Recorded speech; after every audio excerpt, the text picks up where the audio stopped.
So good morning, welcome, and thank you for taking the time to be with us here today.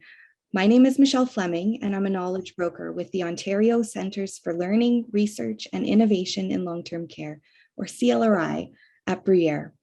My pronouns are she and her. I am joined today by my colleagues, Natalie Spence, Education Coordinator, Holly Hebner, Project Coordinator, and Andrea Katz, Events and Engagement Assistant, who are all here today to support the smooth running of this exciting event. We are so appreciative to have a team of ASL interpreters joining us today. The ASL interpreters will be spotlighted during each presentation, so they will always appear in the gallery alongside the presenters. This event has closed captioning through Otter AI. So on the bottom taskbar, you'll see an icon called Live Transcript. If you don't see that, click on the three dots, then click Live Transcript. You will have the option to show subtitles, which will show closed captions. If you prefer to view the transcript in a separate browser window, please look at the top left-hand side of the Zoom window where it says, click here to open Live Transcript. Then click View Stream on Otter AI. If you are looking for tech support, please use the chat function. You can send a direct message to Holly, who will be happy to help you out. I would now like to invite our opening keynote speaker, Erin Beckwell, to join me for the land acknowledgement.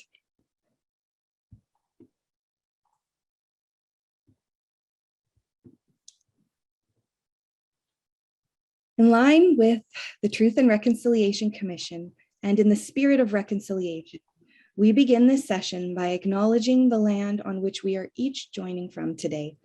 While we are all attending this event from different locations, we are all on Indigenous land. Where I am located, I am on the traditional unceded territories of the Algonquin Anishinaabe Nation. Today, this place reminds us that our great standard of living is directly related to the resources and friendship of Indigenous peoples. As a settler, my personal commitment is to reflect on my own privileges and the ways in which my privileges can do both harm and good. My commitment is to listen and ask for support on how to do my best in all of my relations. Good morning, everyone. I am connecting with you today from Treaty 6 territory and homeland of the Métis people, which is now often referred to as Saskatoon. And in this work, especially when we're focusing on equity, diversity, and inclusion, and the notion of belonging, it is important to ground our conversations in an acknowledgement of how we came to be here. This is more than just naming the Indigenous peoples who were forcibly displaced so our ancestors could live here. And so I asked you today to reflect on this, and Holly has posted in the chat a resource to help you out with that. But think about how you came to be here, doing what you do now, living where you live. How does your story connect in with the work you're doing or would like to be doing, and to foster that sense of belonging for all people in long-term care homes? Thanks so much, Erin. So we'd love to hear from all of you now. Please let us know in the chat your name, your pronouns, and also let us know the land that you are participating from. If you aren't sure, the link in the chat will help you out. We're also providing a link to another resource that you might find helpful in your personal and organizational steps towards reconciliation. It's a resource from Behavioral Supports Ontario, and it's their land acknowledgement framework. We'll hear more from Erin shortly, but for now, I'd like to cover just a few introductory and housekeeping pieces. If you'd like to download the slides, they are available as a PDF in the chat box and will also be emailed to all registrants after the event. So we'd like to acknowledge that this event is being hosted by the Ontario CLRI at Bruyere and the CLRI at the RAA. The Ontario CLRI strengthens the quality of life and care for residents across the province. We are a program of the Ministry of Long-Term Care, and we act as a resource for the sector to help enhance the health and well-being of the people who live and work in long-term care. And we do this by providing education and training, sharing research and innovations, and identifying and developing resources. We partner with a wide variety of stakeholders to provide solutions for priority issues, including the important one that we're here to talk about today, equity, diversity, and inclusion, or EDI, which is an acronym worth knowing because you're probably going to hear a lot of that today. All of the presentations today will be recorded, and you will be sent a link to those recordings within a couple of weeks of the event. Our breakout sessions will not be recorded, and this is to allow for participants to feel comfortable sharing and asking any questions that they may have. These guiding principles were shared with you by email, and we hope that you've taken a few moments to become familiar with them. We invite participants to embrace these principles as we dive into a topic that can be uncomfortable and that is deeply personal. Our aim is to foster a space of learning that is as safe as possible for all. As such, we encourage you to embrace curiosity, be willing to unlearn and relearn, listen to understand. Recognize we're all bringing our own unique experiences with us today, and together our knowledge and understanding grows. Today is an opportunity to hear from diverse perspectives and consider some new ideas. And if you are someone who tends to not speak a lot, we invite you to move up into a role of speaking more. If you feel unable to participate and need time to reflect, that's okay. There's no pressure to participate if you prefer to listen and absorb. If you notice yourself speaking a lot, move up into a role of listening more in support of others having the opportunity to share. And we really encourage you to engage in this event. Please use the chat box, turn your webcam on if you'd like. I know we're virtual and sometimes that can feel disconnected, but we've hosted this event in Zoom meetings to enable some interactive features. So please engage in whatever way feels right for you today. During the keynote and panel presentations, please put your questions and comments in the chat anytime. We may not be able to get to all questions asked today, but we will follow up with a Q&A document emailed to all attendees with answers to the questions we couldn't cover. When we get to the breakout time, you'll be encouraged to share in the chat or to share by unmuting yourself if you're comfortable to do so. Now, we know that conversations related to equity, diversity, and inclusion are complex. They can be sensitive and are deeply personal and can bring up emotions. We also realize that all of you have been working in long-term care homes during the most challenging time to be in the sector in history. We know many of you are tired and the emotions are raw. So some of the content we will be discussing today may trigger some feelings of discomfort or distress. We provided in your pre-event package and now here in the chat as well, some links to counseling resources that are available to you. Another option is your organization's employee assistance program. If you find yourself needing support either during or following the session today, please consider utilizing these resources. So since 2018, the CLRI has worked closely with our Supporting Diversity and Inclusion Advisory Committee to develop and share resources to support homes in their EDI journeys. We wanted to highlight some of those resources today. You might already know about these tools, but if you don't, I encourage you to explore them. You can download them from our website, or if you prefer a printed format, we'd be happy to mail them to you if you're a representative from an Ontario-based long-term care home. There's a link in the chat for you to request printed materials. In your pre-event email, you receive some details about prizes. The winners will be drawn following the event, and we are so grateful to our sponsors, the Network for Aging Research at the University of Waterloo, and to Overlap Associates, whose sponsorship made these prizes possible. Today's event has been a long time in the works. I want to take a moment to thank the incredible people who have been working so hard behind the scenes. Thank you to my CLRI colleagues, to Natalie, Holly, and Andrea for the passion that you've put into planning this event. And thank you to our working group members, Ashley, Kim, and Tyrone, for your wisdom and perspectives. Thank you also to Melissa McVie and Tiffany Fearon, who joined our group to support the submission review process. You are all such a joy to work with, and I am forever grateful to be surrounded by such inspiring people. Now, without further ado, it's my honor to welcome our opening keynote speaker, Erin Beckwell. Erin is a social worker, consultant, and educator who is passionate about helping to create communities and organizations where all people can feel safe and connected, and to be as well as possible. She loves the challenge of finding creative ways to share information and stories to support one another and provide compassionate care. Erin is currently serving as the president of the Saskatchewan Association of Social Workers and is a recipient of the Canadian Association of Social Workers Distinguished Service Award. She's also a really inspiring person. So today, Erin will be doing our opening keynote entitled Safe, Respected, Included, Promoting Dignity, Belonging, and Safety for All in Long-Term Care. She will also be back later to facilitate one of the breakout sessions, and she'll wrap us up with some closing comments. And with that, I'll turn it over to you, Erin. Thank you, Michelle. Yeah, it's wonderful to be here. It's been such a great experience working with the CLRI team to pull this event together. And so as I mentioned in the land acknowledgement, I'm coming to you from Saskatchewan this morning.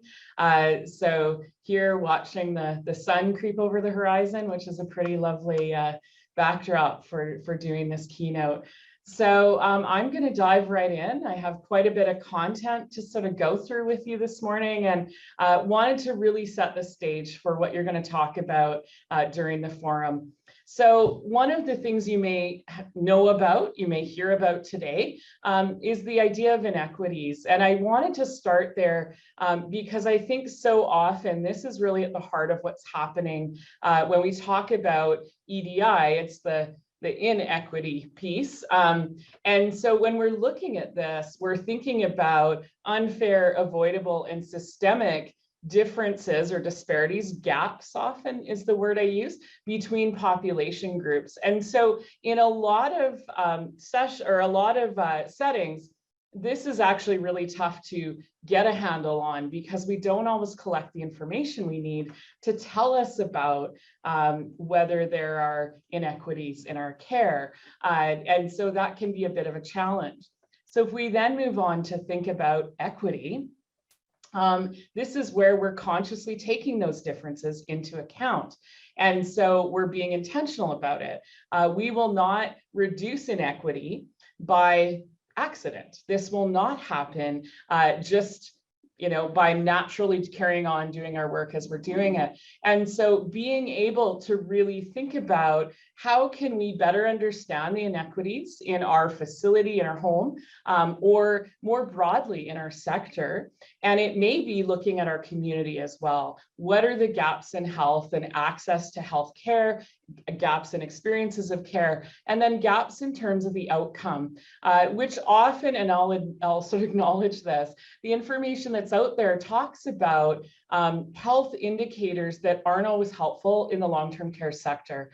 So might be looking at monitoring things like chronic conditions, which can certainly give us a sense of what might be coming, but very rarely do we have consistently good information to help us understand inequities in the long-term care sector generally.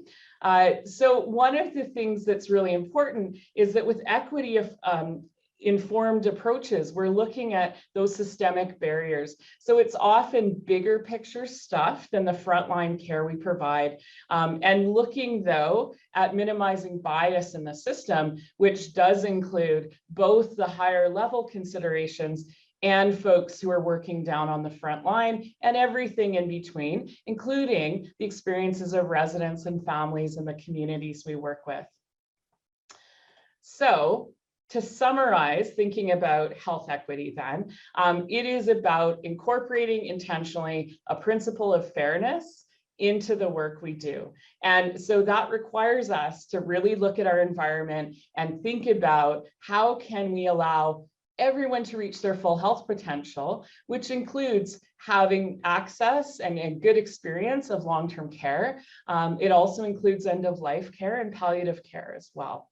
And so we may have to adjust all sorts of things or challenge the assumptions we have about health and how it works, which I think really ties nicely into some of Michelle's opening words, where she talked about curiosity and unlearning, because that is so often a part of this is what do we know about our facility, our folks, the people who work there, the people who live there, the folks who care about them, and the communities they come from.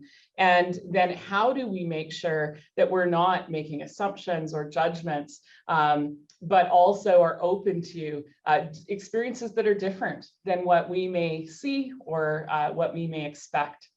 So one way that I often talk about equity is using the apple crate image. And this image was developed in Saskatchewan here by the Health Authority. And it basically tells us, like, we have a story in Canada about equality. Lots of us, I think, have a sense that we're pretty close to equality in most cases. And I always get a little concerned when we think that way, but I also think, okay, that's pretty amazing, because people who sort of come to the work from that place that, you know, equality is a tangible thing for them, it means there has been progress. If that is what people are experiencing, there are pockets of equality. What we need to look at is the bigger picture. And so are there patterns of inequality in our systems? So when I use this slide, I often talk about our long-term care system, our health system in general right now, is built like the equality side of this picture. The system generally works pretty much the same for everyone. And we expect, though, that everyone is going to reach that, you know, the apple could be our best health. It could be good experiences of long-term care. It could be good end-of-life care. And so looking at that, we can see different people have different experience. So the person on the left can reach up and grab that apple. They can achieve that goal or experience that good care or get to the care they need. Then there's folks who maybe, you know, in this case, a little shorter. And so they may need to stretch or have really long arms. Maybe they have a friend or family support network that can give them a bit of a boost to get to that apple, but it's achievable with a little bit of work. And then we have the person closest to the middle, and you can imagine that they're going to have exceptionally long arms, or maybe a really, really amazing gift for jumping high, or perhaps a very persistent, very dedicated support team that is going to put that person on their shoulders so they can reach that apple. One of the challenges we have in health in general, and it doesn't actually just happen in health, it happens elsewhere too, is that sometimes we point to those folks who have that great group of people who are helping them navigate our systems and get the care they need, maybe advocating for them or helping navigate and access and fill out forms or ask questions, is we point to those folks and say, look at this person who may represent what we see as a marginalized or vulnerable group. Sometimes we use a language of underserved for those folks too. And we say, look, this person's succeeding or doing really well. This is evidence we're doing better as a system.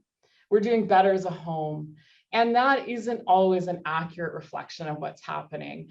So we may be missing really important parts of that story, which are that this person is maybe doing well in spite of the system, not because of the system. And so that's a really important point that I want us to just be mindful of, is what is the story we create about our work?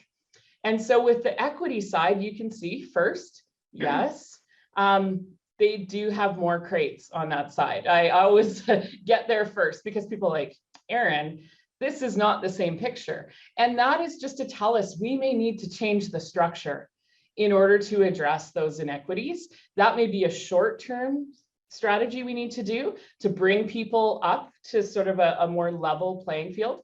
Or it may be long-term, that the system just doesn't work for some folks and it needs to be changed permanently so they have better experience.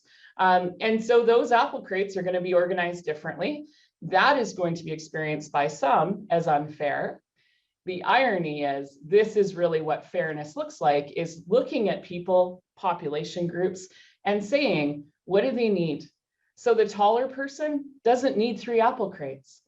The taller person is fine just the way things were, and they're going to probably have pretty good access to the care they need and have good experiences of care.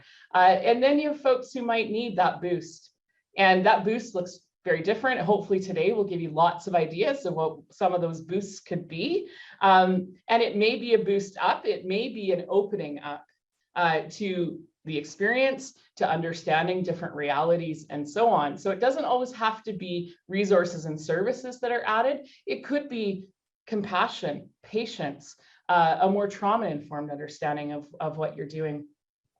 So hopefully that visual is helpful for you in really questioning, are we in a place where we're assuming equality and then not always capturing the inequality or inequity, or are we able to start moving towards equity-informed care?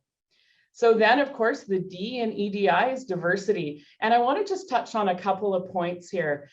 We need to think about representation when we talk about diversity. It's really about recognizing and celebrating all the ways that people are unique and differ.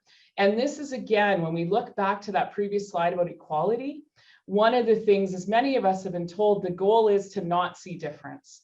The goal is to see everyone as the same.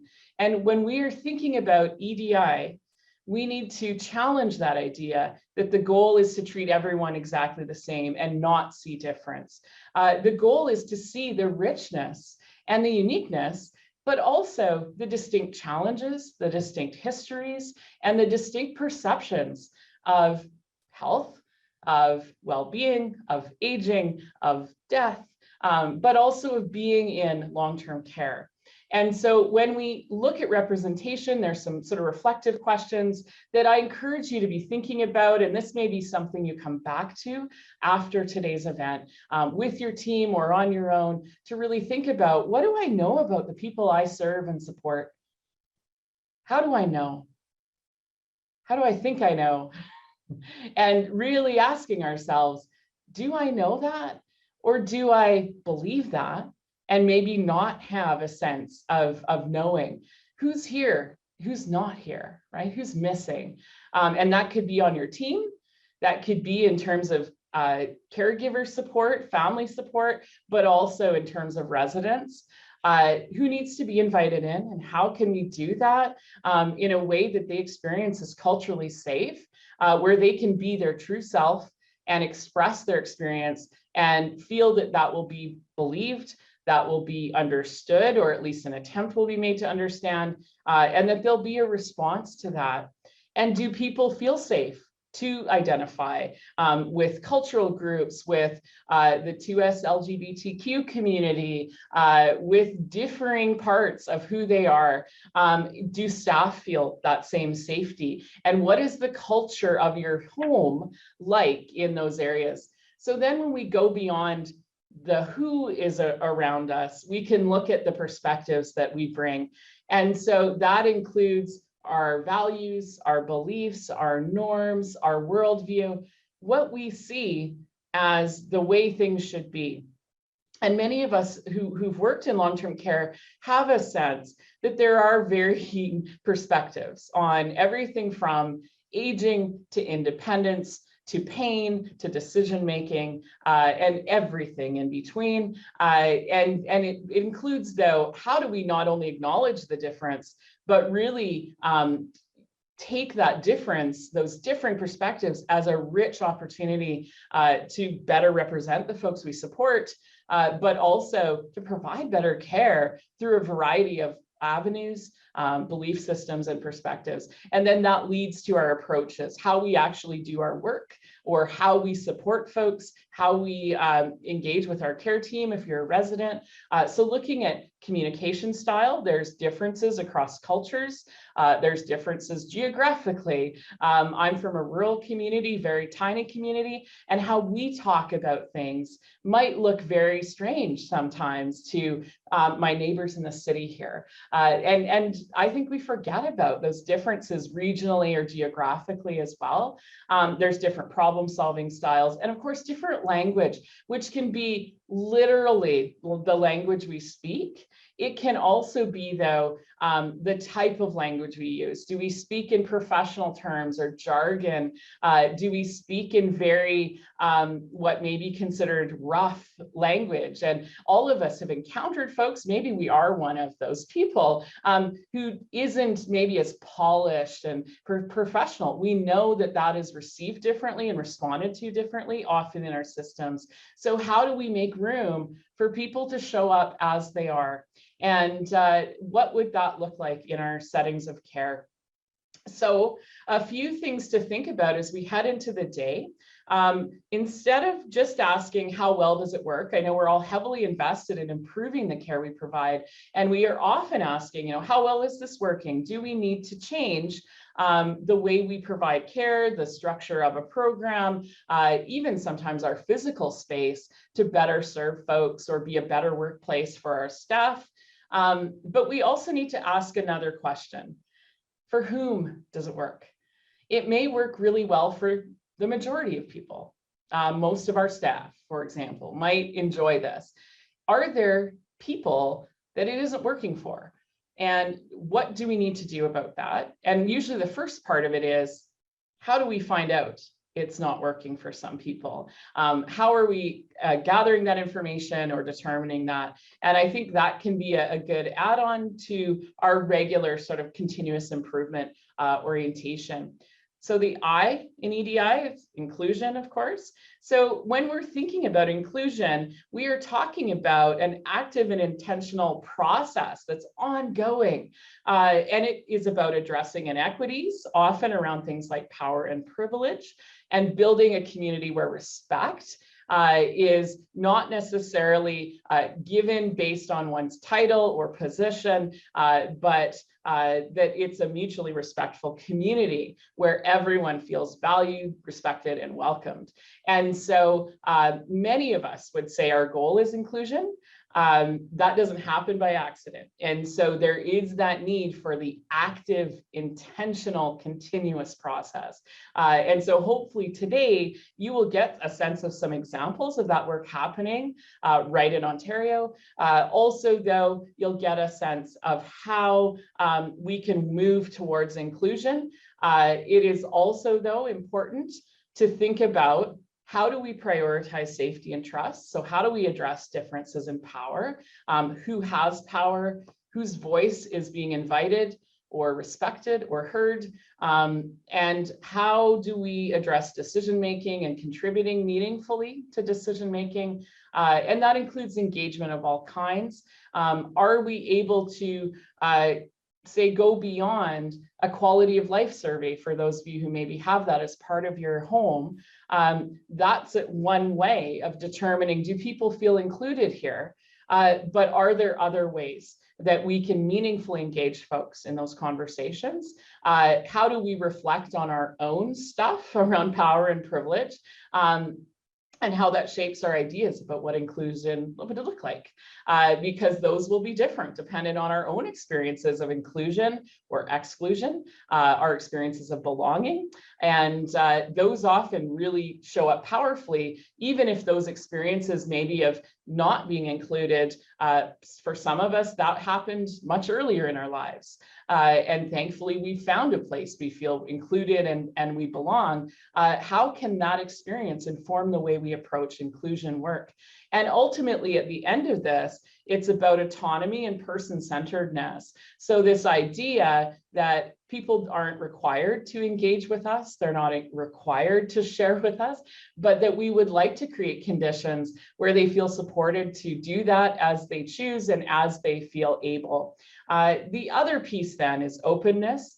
And so how do we come into this work with humility, with a sense that we don't know? And for many of us, and I am included in this, not knowing is actually, I find, a pretty liberating place to be, because it takes that pressure off to know.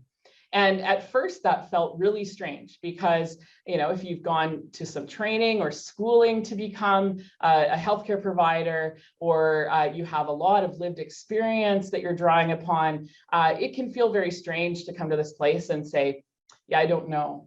But that is something I encourage you to practice, is saying, I don't know, and being okay with it, not knowing and asking for help. And I really appreciated actually in Michelle's personal commitment on the land acknowledgement, she talked about, being okay to ask for help. Many of us have been socialized that that's a sign of weakness, that we should be able to do it ourselves. And this is not work that will happen alone. None of us know all the things. So we need each other to do this work well. And that will help us meaningfully contribute to decision-making, have a diversity of perspectives at the table, and be able to invite in and seek out non-dominant or minoritized knowledges and perspectives, because it may be, and it often is, that people whose perspectives have been ignored or dismissed or minimized, or even just flat out disbelieved and denied, won't just accept our nice invitation and come sit at the table. We need to do some outreach and some relationship building often to help people feel they can come to the table in a way that will feel safe for them, but in a way that their contributions and their perspectives are going to be valued. And that may require a lot of time to help people feel ready to do that based on often their past experience being not great. So another sort of pause for reflection. If we are looking at improving people's experiences of care, and that includes the experience of providing care, the experience of walking alongside a family member or loved one in care, and how can we do that work if people don't trust us, our staff teams, our residents, the people that love them, and the communities that surround us. And so how do we build that trust? Because otherwise we will be asking for feedback or trying to assess quality of life, and people will tell us the minimum they can to get through those interactions, which may not meaningfully contribute to a sense of improved care.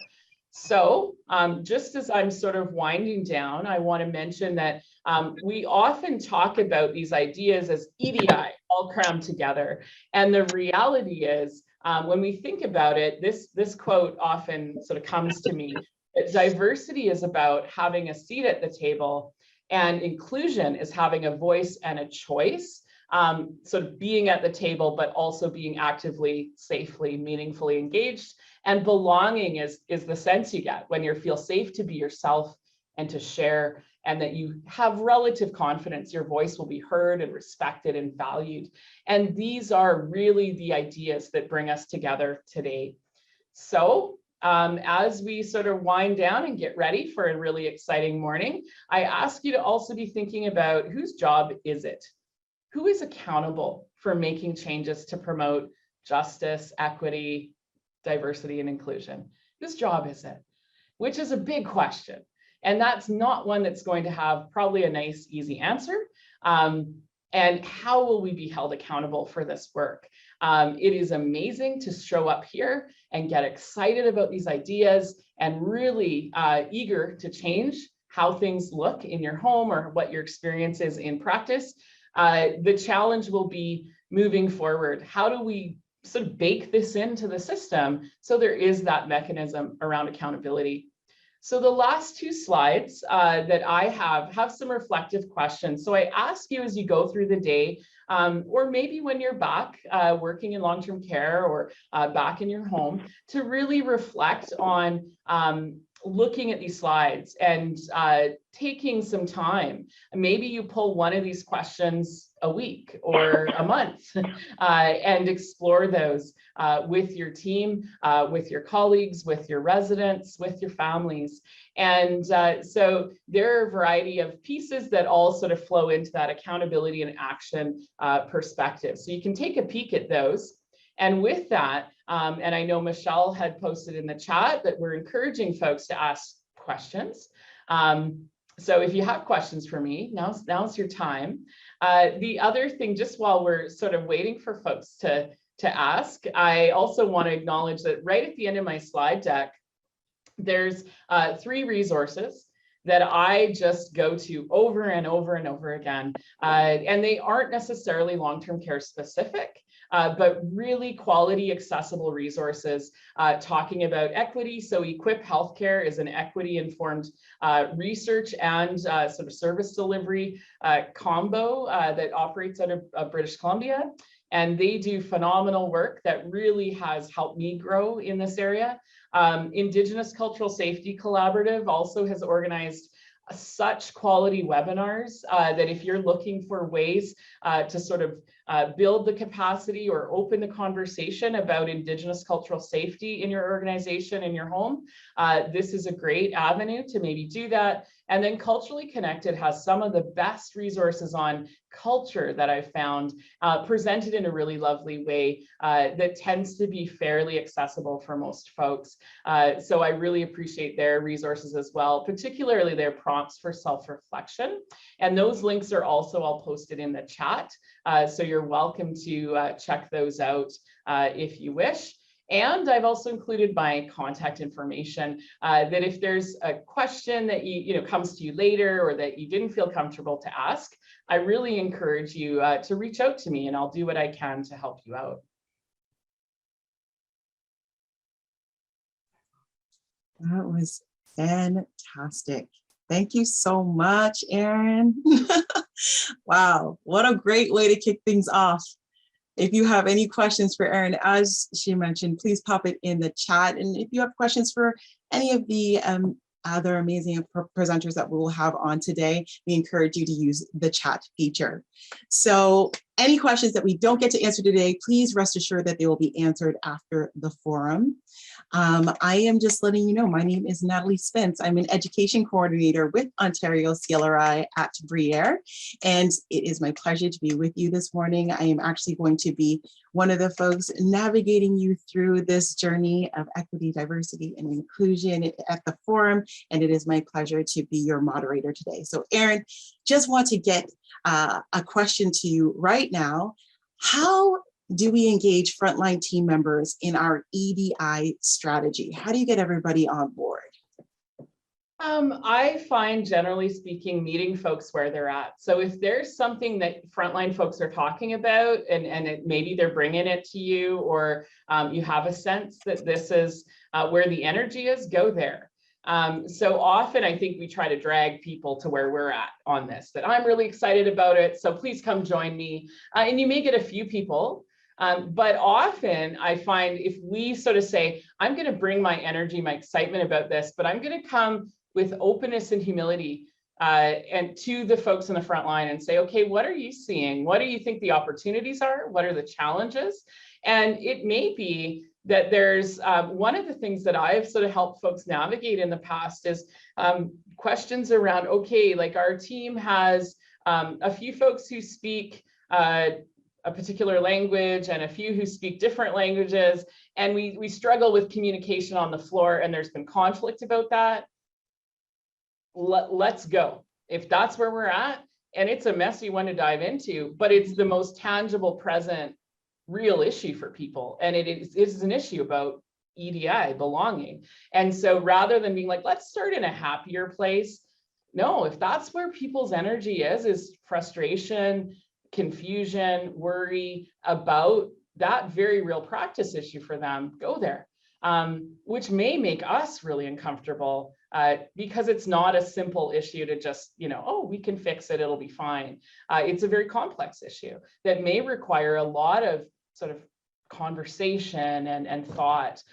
So that would be my recommendation. Or if you have a staff member who's really engaged around resident culture in a particular way, how can you sort of leverage their interest and passion and start growing that a little bit? Can you pair someone up with them to do some work? And can that help grow the capacity on your team to really do some of this? And it may feel like you're doing very surface level work at first, which sometimes is like, but we're not getting to those big structural issues underneath. That's okay. And in the breakouts today, we're actually going to explore that, is how do we do both? We need to do the structural work, and we also need to do sometimes very tiny things that we can just make decisions to do differently in our daily work. So important. Thank you for that. Another question for you. One of the biggest barriers we experience is age. Residents who are under the age of 65 do not have access to the required services they need, like social work, addiction, mental health. We have tried to access these services. However, the response is always the same.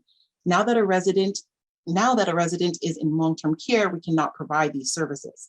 The problem is because they are under 65, they cannot access these resources. So can you just give us a bit more on that piece? Yeah, that's a tough one. And we have some similar experiences here in Saskatchewan with those kind of structural barriers where we've essentially chopped people up into different parts of their experience, right? And so it's like, oh, you're long-term care now, so that means you don't need mental health care anymore, which of course we all know, I think, that doesn't make much sense.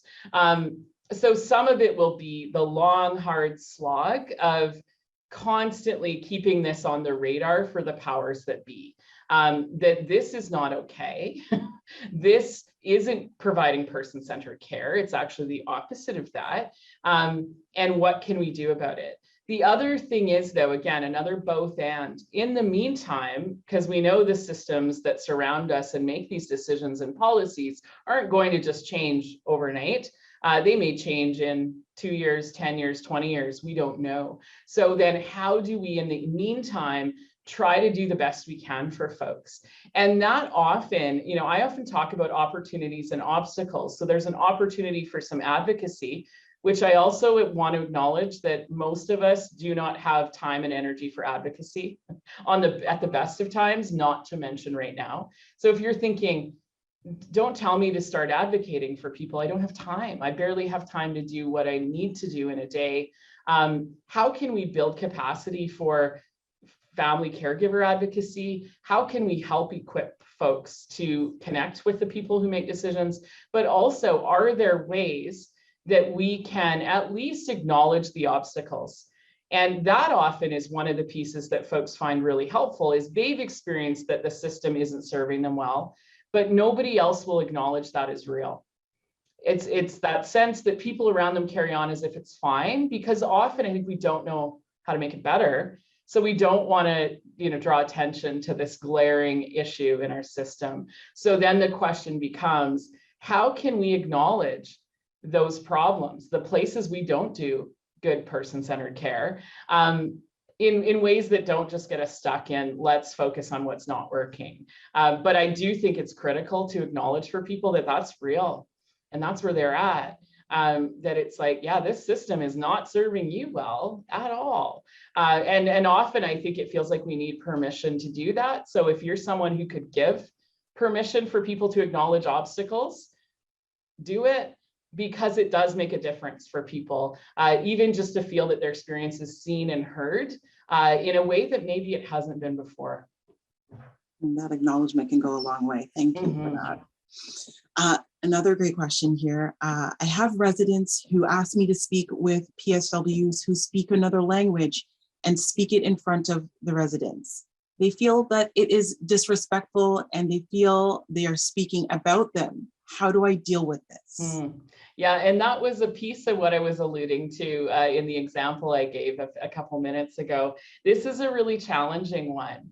And it may require some conversations with residents about that. It may also mean that in front of particular residents, we are trying to provide that person-centered care. So how do we find a balance where residents feel safe and comfortable?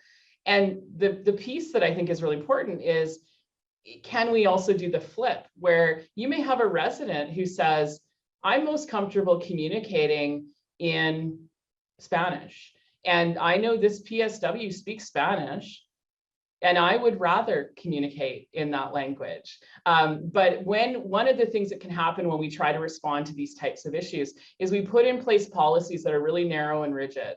And so I've consulted on a few of these types of situations, and often the sort of inclination of the system is to say, only English or French. Those are languages in Canada, only English and French. That's all, which isn't resident-centered often either, and it can lead to divisions among staff teams. And it certainly can increase inequities in staff, but also in residents.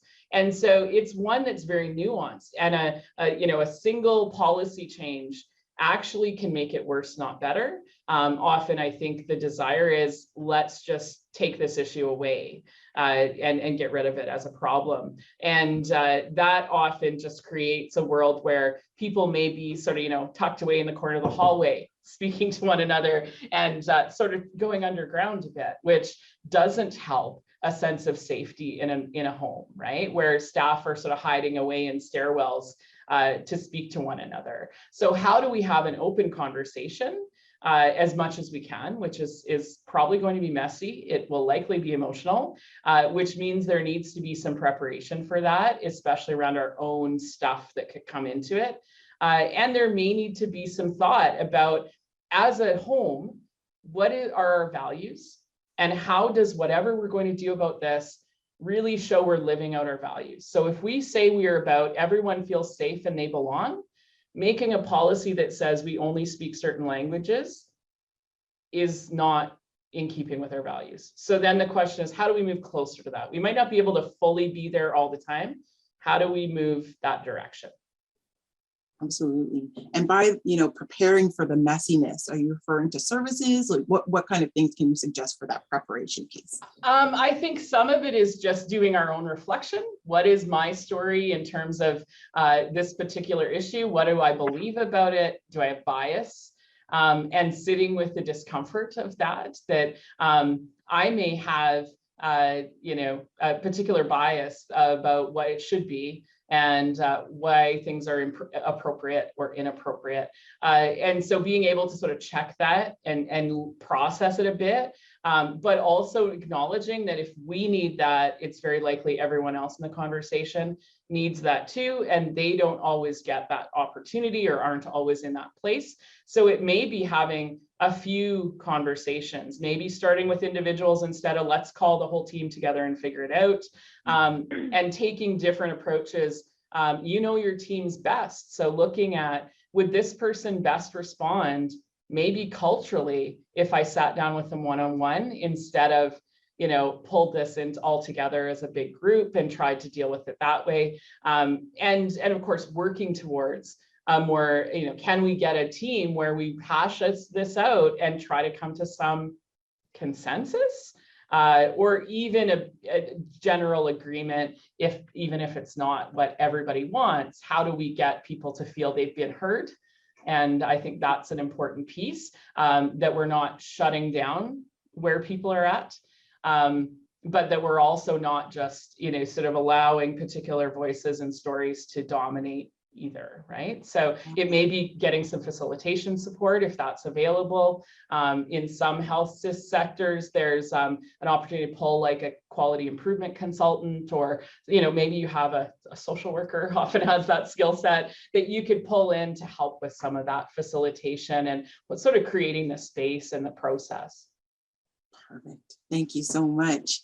Okay. I want to try and get to as many of these as possible. Do you have insight on how disability can be included as part of the DEI discussion? I find it often seems to be left out in the extremely important, but often more front and center focus on cultural, ethnic, sexual diversity. So there's another question that kind of builds on this question, so I'm just going to add it here. How do we include and support equity for folks with developmental disabilities who are prematurely placed in long-term care because of barriers in community services? Often staff feel unprepared and uneducated to provide therapeutic care to this population. So a bit of a two part of that. Absolutely. And I just so appreciate the folks who are raising this, because this is a very real issue in EDI work. Is there is often an overemphasis on ethnic, cultural, and I consider disability to have multiple cultures of disability, and that I think is an important piece to acknowledge, and that there isn't one sort of homogenous group of disabled folks, that there's a clear cultural identity there. And so some of it is just unpacking our own ableism. I mean, we live in a world that tells us to be afraid of being disabled. And that narrative is repeated over and over again. And a lot of us don't even see it anymore. That, fear of aging is very much related to that. that, that dominant conversation about what, the worst thing that could ever happen in your life is someone else's today. That's happening for them right now. And so some of this, I think all of it starts with our own unpacking, our own unlearning, which may be acknowledging our own fears, right? So I'm a person with an invisible disability, and it has taken me a lot of years to actually be okay saying that, partly because I felt like I had no right to claim that title when my disability is something I can hide and I don't need to share with people, which means my experiences of care are very different than someone who can't, conceal that, or someone who whose needs are different than mine. And so even looking at that, what is your story around ability and disability? And how does that affect the way you think about this stuff, the way you connect with people with disability? And so when we're talking about folks with cognitive disabilities, that I think there's so many structural issues there just around like the reasons that folks end up, as was said in the question, in long-term care when that's not where they need to be, but that's where we got to put them often. And that's the very language that gets used, is there's nowhere else for them to go. So we are placing them in a home that is not right for them often, or is partially a little bit right, but mostly not. And then have staff and caregivers who don't have the training, the time, the support always to provide that good care. So the first thing I would say is, also looking at what are the opportunities for training? Can there be informal, if formal isn't accessible to you right now? Are there some informal pieces you could do? There's great resources out there. Can you bring some of those in, even just in terms of providing folks with like some tip sheets on bulletin boards or some communication training, which would be really helpful in lots of ways, not just when working with particular folks. But I think that is one of the biggest challenges of EDI work, is how do we make sure when we're talking about diversity, we aren't sort of essentially making people more excluded than they have been before, even from the conversation about inclusion, which starts to feel pretty ironic. I think the other piece is just acknowledging that our systems are designed for able-bodied workers, able-bodied residents, even those that are long-term care facilities. There's a sort of threshold where people's disabilities become like their identity at times, like their care needs becomes their identity. And that's another piece, is how do we keep the dignity and the humanity and acknowledge people's needs and their disability experience, and also see them as humans who are aging, humans who have interests and needs, much like any other resident that we provide care to. Erin Beckwell, your awesomeness knows no bounds. Thank you so very much for that wonderful, wonderful session. Thanks, folks, Natalie. please rest assured that we're going to be able to get to the rest of these very important and wonderful questions after the forum. But thank you so very much, Erin. We appreciate it. That was fantastic. All right, everyone, we are going to get things going in terms of heading into our first block of presentations. I think that we had a wonderful start, and it's just going to keep going in that direction. So each presentation is going to be 10 minutes in length. So there will be 2 blocks of presentations. At the end of this first block of presentations, we will then read questions out loud for the presenters to answer as time permits, just as we just did. So without delay, let's welcome our first block of presenters. And we encourage you to read their bios by visiting the link in the chat. With the presentation, Equity and Inclusion, Learning from Promising Practices in Integrated Care Programs, will be Crystal Kehoe-McLeod, who is a researcher with Carleton University. And while this presentation is pre-recorded, we are very, very happy that Crystal is here today to participate in the question period. Dr. Catherine Tong will be presenting from the University of Waterloo with family physician Dr. Neil Arya, and they will be presenting how do South Asian seniors perceive their long-term care needs. And just after that, a team from the City of Toronto Senior Services and Long-Term Care, including management consultant Mina Bardwaj, Jamelia Allen, administrator of True Davidson Acres, and Bambo Alawadimu, administrator of Kipling Acres, with their presentation, Developing a Divisional Strategy to Confront Anti-Black Racism.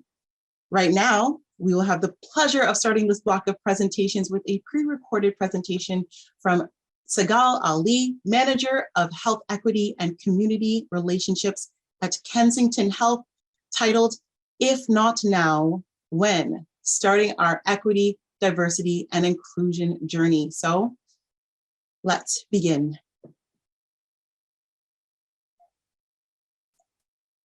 Good morning. My name is Sagal Ali, and I just want to thank CLRI for inviting me to speak with you this morning, and also the planners behind the forum today. I'm really excited for the day ahead, and I'm just really grateful to have the opportunity to speak with you.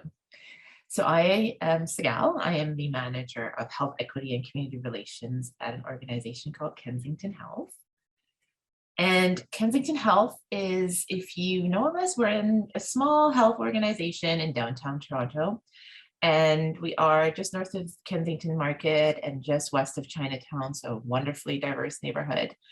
And we have a number of different departments, one of which is our long-term care home called the Kensington Gardens. But we also have a hospice, and we've got some ambulatory divisions. But for the purposes of this presentation, I will focus on the gardens, but just know that our EDI portfolio spans the entire organization. So Kensington Gardens is a not-for-profit home located, again, just north of Kensington Market, and we are home to about 350 residents and their families. We are just so lucky to be where we are in the city physically, because we just have diversity permeating through our walls, and it truly is one of the values that is core to the organization. I just wanted to have this picture up because I think for those of you who work in homes, you can likely relate to the vibrancy that once was, wafting through our shared rooms and the dining rooms and the music room like this one. You could have a bad day, but then you just hear the piano play or someone play on the guitar, and that would really recalibrate you because there's just so much love and so much joy in the walls and the halls of gardens. But, I wouldn't say it's gone, but I will say that the last 2 years have been tough. And due to all of the regulations to make sure that everyone stays safe, some of that joy and some of that coming together had to be paused for a little bit. But I am cautiously optimistic that we will soon go back to the way things were. Speaking of COVID, I certainly don't have to explain how devastating COVID has been to the long-term care sector to this group of folks here today. Like many of your homes, ours has a smaller team now. Folks decided to either move on or take a break, and that's totally understandable. It's been a tough 2 years. And the people who do remain are burnt out. Morale is low, people are tired. We're hearing that people are feeling drained.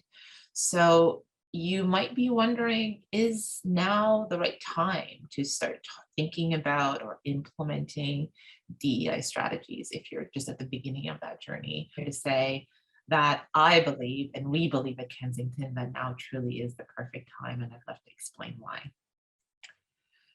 So this is a survey that we deployed to our teams in 2020, and the timing of this is actually quite important because I came into my role in the fall of 2020, and one of the very first things that I needed and wanted to do was to get a good baseline of where we are before I did anything. So I convinced our leadership to deploy a diversity survey. Obviously, it was entirely voluntary. We at that point had not been collecting sociodemographic data for the people who work for Kensington. So I really had no sense, except for anecdotally, who was in the building. I didn't have high hopes, I will say. When I pressed send on the survey, it was October. We had just gone through the worst stretch of COVID. It was sort of that first giant wave. We had some deaths, and it was just a really tough time. But the response rate is what blew me away. We had nearly 84% of people who received the link respond. And that, to me, was actually the loudest message, because our teams told us that they're going to take 5 minutes out of their incredibly long, incredibly exhausting days to give us this information. And if they're going to do that, we better do something with it. If they're going to do that, we better take that seriously and act in kind and really center our work on equity. You might have just been taking some of this information in. I just want to point out a couple of the pie charts here. So the bottom right, we see that we've got a beautifully ethnically diverse workforce with nearly half of our colleagues identifying as a visible minority. We're predominantly female-led, which is fantastic. And we've got a fairly young group of folks in the building. So if we do this right, and obviously coupled with all of the other success indicators, but if we make people feel valued, included, and heard for who they are and their whole selves, and they don't have to hold a part of them back when they come to work, but they can just exhale and breathe and feel that they're accepted, then we've got folks in the building who can likely spend many years with us. And at a time where staffing is in such a crunch, this is something really important for you. Now is the time. What are you doing? What does your program look like? You just started in 2020. What have you been up to? So let me tell you what our strategic pillars are. Of course, these are ours. You might have something similar.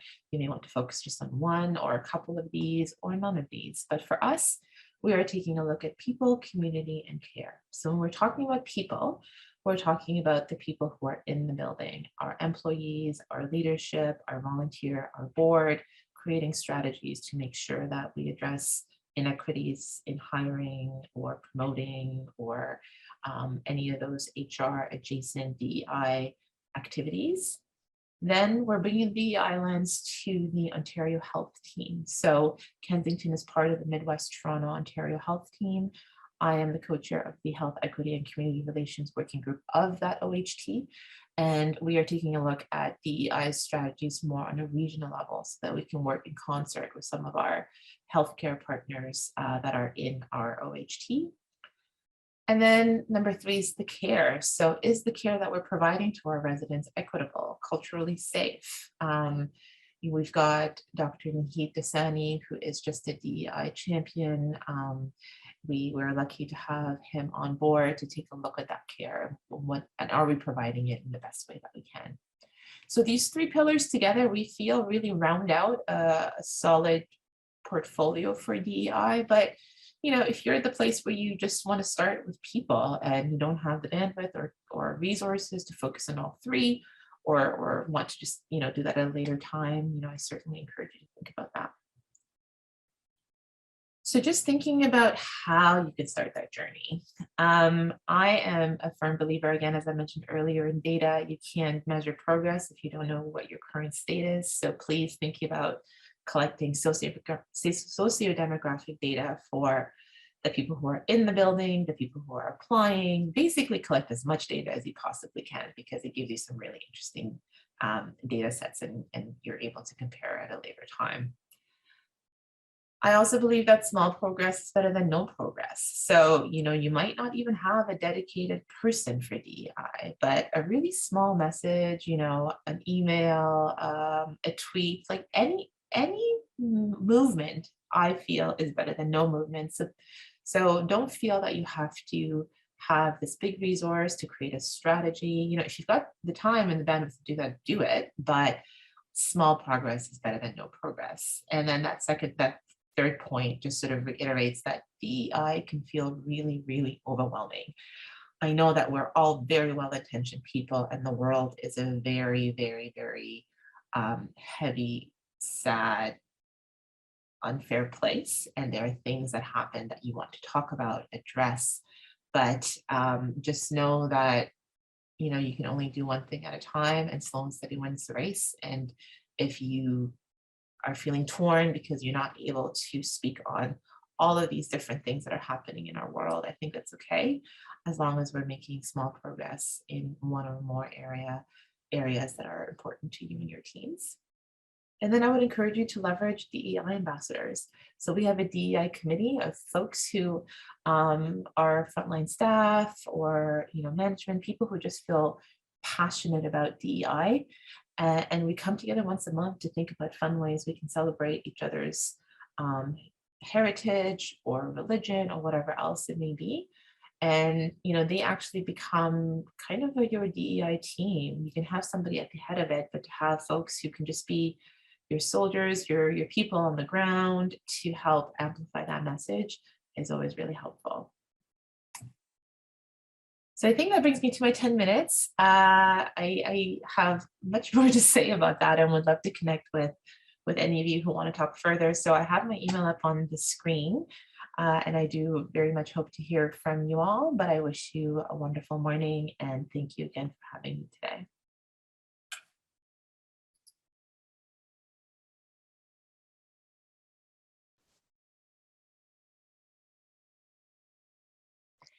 Thank you all for joining me today to share some lessons that I learned from my research project exploring the lived experiences of older adults and care workers involved in integrated home care programs across Canada. Now, it all started with me 9 months pregnant, standing in the lobby of the emergency room, wearing a lovely 85-year-old's hot pink velour sweatsuit. Well, actually, that's more the middle of the story. I'll rewind slightly to get you up to speed. My doctoral research project studied the use of integrated care programs to deliver a comprehensive basket of health and social care services to older adults living at home by exploring the experiences of clients, family caregivers, and paid care workers.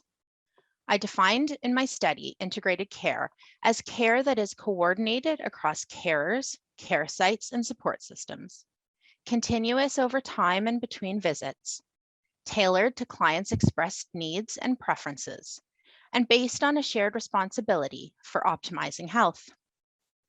I selected 5 sites across Canada, 3 in Ontario, 1 in Alberta, and 1 in BC, that had well-known programs that were clear in their attempts to prioritize integrated care in their structure and delivery mechanisms.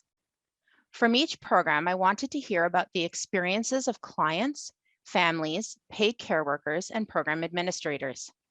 I used narrative interviews to collect my data and ended up doing a whopping 118 in-person interviews, which is a huge number for a qualitative study. This is where the emergency room and the pink velour sweatsuit make an appearance. I was in the middle of my very last interview when my water broke. I thought for about 1 second that I should say something about the puddle forming at my feet before deciding absolutely not. I have come this far, I am going to finish these interviews. And that is how I ended up going straight from the apartment of a lovely older lady with a snappy fashion sense to the hospital to have my first baby.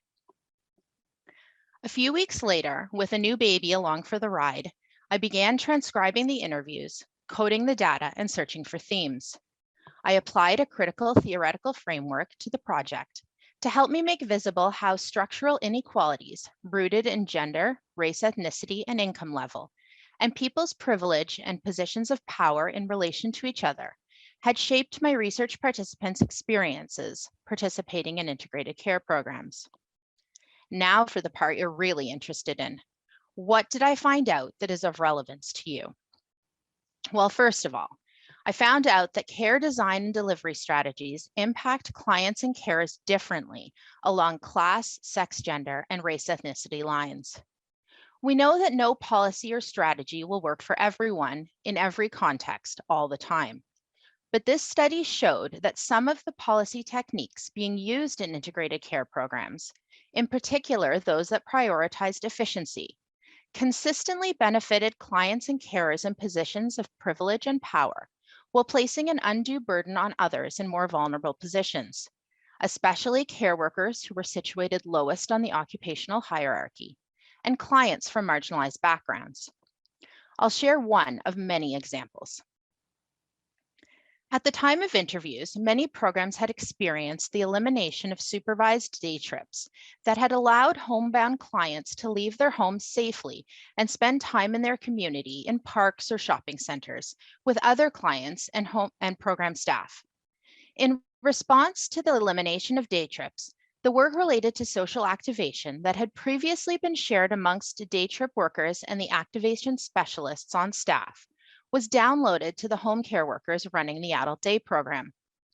This relocation and redefinition of the care work relating to client social engagement, we call this task shifting, had major implications on home care workers. This task shifting created tensions among therapists, managers, and home care workers, as the therapists and activation specialists on the team felt that their expertise was being trivialized as their work was passed to the staff who they viewed as untrained and unqualified.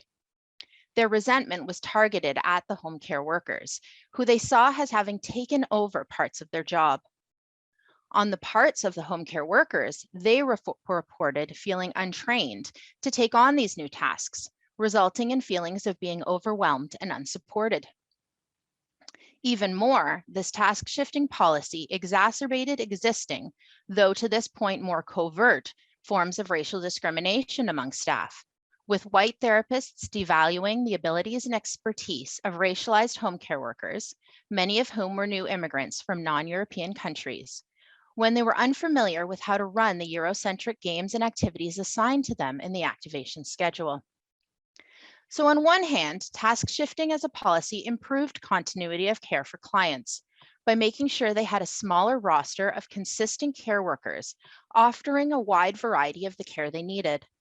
But on the other hand, this came at a clear cost to their racialized care workers, who said that they felt powerless, insecure, and anxious in their place of work. The second finding to come out of this research that is of relevance to you is that policies that promote equity are more likely to reduce fragmented care while providing extra support for those in marginalized positions. These policies formed the basis for the promising practices that emerged from this study. Promising practice number 1 was about facilitating work flexibility at all positions in the occupational hierarchy. Some programs implemented measures to assist care workers in taking time off from work when they needed to. For example, instead of leaving workers with the responsibility to find a replacement if they could not work an assigned shift or if they wanted to take a vacation, some programs employed a coordinator that the workers could call to help them locate a replacement. This support for workers helped the integrated care programs maintain continuity of care for their clients while respecting the workers' need for flexibility. Most of the care workers in these programs were women, who were balancing employment with caregiving responsibilities at home. When programs had a coordinator to help workers find someone to take over their shift, workers' guilt about taking time off was reduced because they knew that their client would not go without care in their absence. It also helped workers feel empowered to take a break, which is much needed to avoid burnout in this type of work, and generally reduce their stress trying to balance their family caregiving responsibilities with maintaining their stable employment. Promising practice number 2 was regarding access to an employee assistance program, regardless of their employment status. As you all know, caregiving is difficult emotional work. Programs that offered all their employees access to an employee assistance program, not just those employed full-time, went a long way in offering equitable access to the counseling and support services sometimes needed by frontline care workers to deal with the emotional burden of caregiving. The study found that the workers most often in need of this support were the casual employees who were working for multiple programs at the same time and often had very limited personal financial resources that made it impossible for them to pay for private counseling themselves. Even so, in many programs, these casual workers were the least likely to have access to an employee assistance program because of their casual status. Of the workers I interviewed, a high proportion of them had actually made use of the counseling support through an employee assistance program when they had access to one. And for those who did not, they longed for this type of support. Promising practice number 3 involves acknowledging workers' contributions to care. Care work, especially when it happens in private homes, is often invisibilized. Programs that had a structure in place to acknowledge the contribution of care workers made a difference in workers' feelings of being recognized, valued, and appreciated. Different programs acknowledged workers in different ways, from highlighting a worker's contribution at a team meeting, to perhaps a personalized letter from one's boss, to occasional gift cards to the movies. These acknowledgements might seem small, but they made a huge difference in workers' sense of worth and feelings of being respected, included, and seen in their workplace. Promising practice number 4 was about shifting to a more inclusive conception of the care team. Improved team communication, joint working, and worker engagement are often cited as advantages of integrated care programs. However, this study suggested that there must also be a shared commitment among the team to value the voices and contributions of workers at all levels of the occupational hierarchy if power inequalities among team members are going to be overcome. Programs that use strategies like roundtable meetings that included all staff members and gave each person a turn to contribute were the most successful in creating an inclusive and equitable working environment. And finally, promising practice number 5. This was about program-facilitated peer support groups for volunteers and families. We've already discussed the importance of access to employee assistance programs for paid workers. But evidence from this study showed that family members and volunteers also struggled significantly with caregiver burden. Programs that facilitated peer support groups for the unpaid carers involved in caring for the program's clients were an excellent way to offer support. In the programs that had these, the peer support groups were well attended, and several participants reported deriving significant benefit from having access to these as a form of consistent emotional support as they continued in their caregiving journey. So, what does this mean for you? Things that you can do to apply the findings of this research to your own work include: review your organization's policies regarding the emotional support of care workers. Ask questions like, can all workers access our employee assistance program? Are there ways family carers or volunteers can be better supported by our organization in their care work? Take a critical look at your organization's conceptualization of the care team. Can you create a more equal, inclusive, and cooperative work environment for care workers at all levels of the occupational hierarchy? For example, consider overlapping daily or weekly team meetings with the previous shift of workers, or maybe find a worker from another floor so that someone can supervise residents while allowing everyone on a care team to be included in the meeting. And finally, reflect on the efforts made by administrators to give paid workers a pat on the back. Think about whether you can do more to acknowledge the contributions of others on your care team.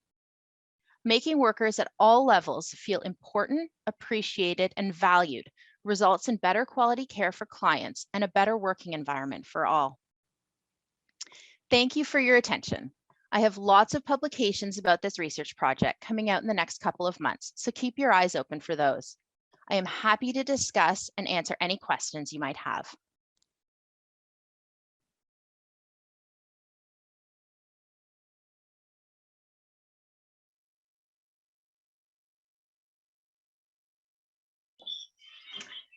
Hi there, Catherine Tong. Such a pleasure to be here and such a privilege to be in this group of fabulous researchers and workers. I'm a geriatric researcher at the University of Waterloo, and I'm speaking on behalf of a study that I did together with project lead and principal investigator, Dr. Neil Arya, who's also here. Hi, Dr. Arya.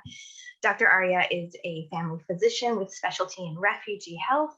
There he is, and also has appointments at Wilfrid Laurier and McMaster. Next slide, please. So why did we do this work? We wanted to understand how South Asian seniors perceive their long-term care needs. And there's some really good reasons for doing this. In addition to, we're personally invested. We both have personal connections to the need for culturally responsive long-term care. 1 in 3 older Canadians are immigrants. 1 in 6 are visible minorities or racialized older adults, and that will be 1 in 5 in about the next decade. So just let that sink in for a second. 1 in 5 in the next decade. We have a really diverse aging population. It's becoming more diverse. South Asians are the largest and fastest growing group of ethnoculturally diverse Canadians. And here in Ontario, we have even more reasons to do this work. So half of all immigrants to Canada end up settling in Ontario. And in the Ontario aging population, the fastest cohort of our seniors, the fastest growing cohort of our seniors are those who are racialized. So we really wanted to understand, how are these South Asian seniors perceiving their long-term care needs? We do have about 50 long-term care homes in Ontario that are ethnoculturally specific, and others who would help address ethnoculturally or religiously diverse older adults or residents. I shouldn't just say older adults. But we all know how long the wait times are for regular long-term care, mainstream long-term care. For the ethnoculturally specific facilities, the wait times are about, on average, 3 times as long, which signals to us a huge demand, a growing demand. Next slide, please. So we interviewed South Asian older adults through interviews and focus groups. We collected all these data during COVID, so there are some limitations. Everything we did was done online.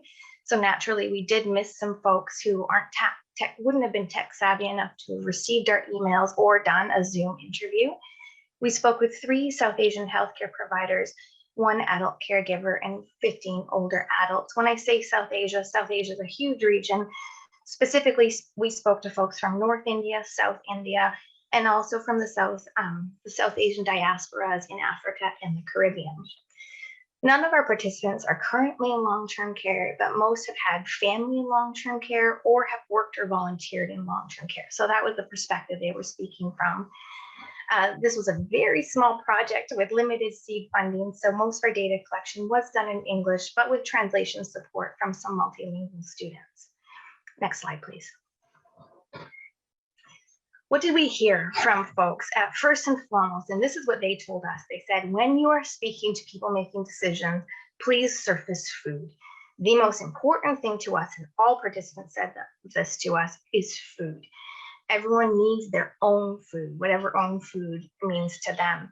And they were very reasonable. They understand that's challenging. They understand there's, in their words, bureaucratic red tape, that there are, rules and regulations to be mindful of. And they also said, it doesn't need to be every day. Even once a week would mean a lot to us. And they said, we know in long-term care facilities, sometimes there's a Chinese night, a Scottish night. We'd also like to see some South Asian food nights. Next slide, please. We also heard a lot about the importance of culturally familiar content. And that was, could be all sorts of things. People cited examples like artwork, music. When there's movie nights, make sure there's movie nights with Bollywood films. And particularly for some of our folks with loved ones with dementia, they said, for someone like my mom with dementia, music in her first language is going to be key. And we also heard not just about culturally familiar content, but the importance of culturally competent staff. And we had some really savvy women in one focus group who were all really well versed in EDI from their own work. And they expressed, not only do we want the frontline staff getting culturally competent care, but it needs to be at the top. And, they didn't want to see just diversity in the frontline staff, which, as we saw in our first speaker, that's happening. They would like to see diversity at the top, at the boards and the executive level as well. They view that as important in the facilities that they might go to one day. Next slide, please. And this was perhaps an unexpected but really important finding, is that most of our participants emphasized that they do not want segregated Indian-only facilities. They don't want to be labeled and segregated. They want to assimilate. And this is a quote from one lady, says, I don't want to be Indian. I don't want to be isolated from my Canadians. As immigrants in Canada, we have the best of both worlds, in the sense that they have experienced diversity, and they would like to see that replicated in their long-term care facilities. So we thought that was an interesting finding. We don't necessarily want Indian-only facilities, but would rather see facilities where diverse residents have their diverse needs recognized and met. Of course, language came up as well. Some of our participants suggested things like, we would love to see perhaps a wing where some of the South Asian residents are put together. And if and when there are staff who speak our languages, can you try and assign them that? I've worked in long-term care, not as a researcher, but as frontline staff. So I know that sounds very simple and is in fact quite hard to execute. So I can appreciate that. But just thinking about Erin's talk and those crates. what are the crates that we need? I think some of what our participants have offered are crates, and some of these crates are going to be easy to stack up. Artwork, music, recognizing religious festivals, those are easy crates to stack up. And then there's going to be harder crates that are probably going to take some longer term investments, things around language, maybe food. Last slide, please. And finally, we heard really strongly from our participants. They want to see stronger integration between long-term care facilities and their ethnocultural communities. So sometimes long-term care facilities are perceived to be sort of islands unto themselves. And I've seen some of that in the chat as well. And what our participants would love to see is this broader connection between perhaps their temples, their ethnocultural communities, and the long-term care facilities. One son who we interviewed said, look, for someone like my mom with dementia, the dream scenario is that I could be with her almost full time for that first week or their first 2 weeks to really help with that onboarding. It'll help mom, it'll help me. I can teach them a bit about our culture and about mom's specific needs. Thanks. And last slide, please.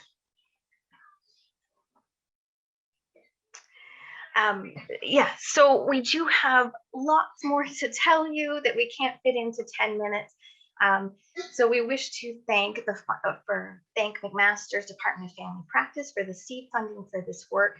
We'd like to thank all of our participants who generously shared their insights and their time, especially on things that sometimes are tough and really uncomfortable.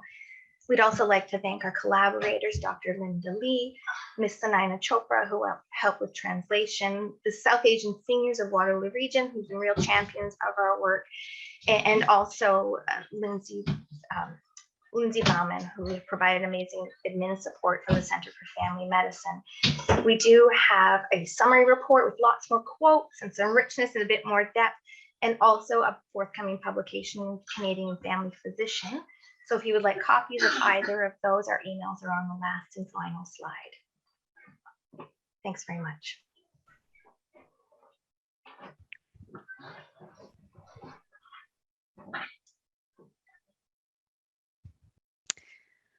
Hi, everyone. My name is Mina Bardwaj, and my pronouns are she and her. And I'm here with my colleagues Bambo Aluadimu and Jamelia Allen. And we're very thrilled to be here and feel privileged to be here and are excited to share the work that our division at the City of Toronto is doing to develop a divisional strategy to confront anti-Black racism.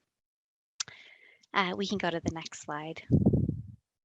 So this work that our division is doing in senior services and long-term care flowed through the work that the city is doing corporately. So in 2017, Toronto City Council adopted a 5-year action plan called the Toronto Action Plan to confront anti-Black racism. The development of the action plan was informed by reviewing 41 years worth of research about addressing anti-Black racism in Toronto, community conversations on how to take meaningful action going forward, and consultation with subject matter experts. The plan was a result of a collaborative effort between the City of Toronto and Torontonians of African descent to take corrective action and address the legacy of anti-Black racism in the city. The action plan intentionally aims to impact levers within the City of Toronto's influence, including the following priority actions: recruitment, hiring, promotion, and training at the city, meaningful, sustained investment in Black youth mentorship and employment, consistent investment in critical Black-led community services, and transformative policy development using an anti-Black racism lens. There's also a concentrated focus on continuous culture change within the city as a workplace. The city has a confronting anti-Black racism unit, so the CABR unit for short, that is responsible for rolling out and reporting back to City Council on the progress of their action plan. The work that is being done in our division has flowed from the Toronto Action Plan to confront anti-Black racism, and our focus over the last year and a half or so has been addressing anti-Black racism in the workplace and creating an inclusive and equitable environment. So SSLTC has about 3,400 staff, and so we've started with addressing anti-Black racism in the workplace. We can go to the next slide.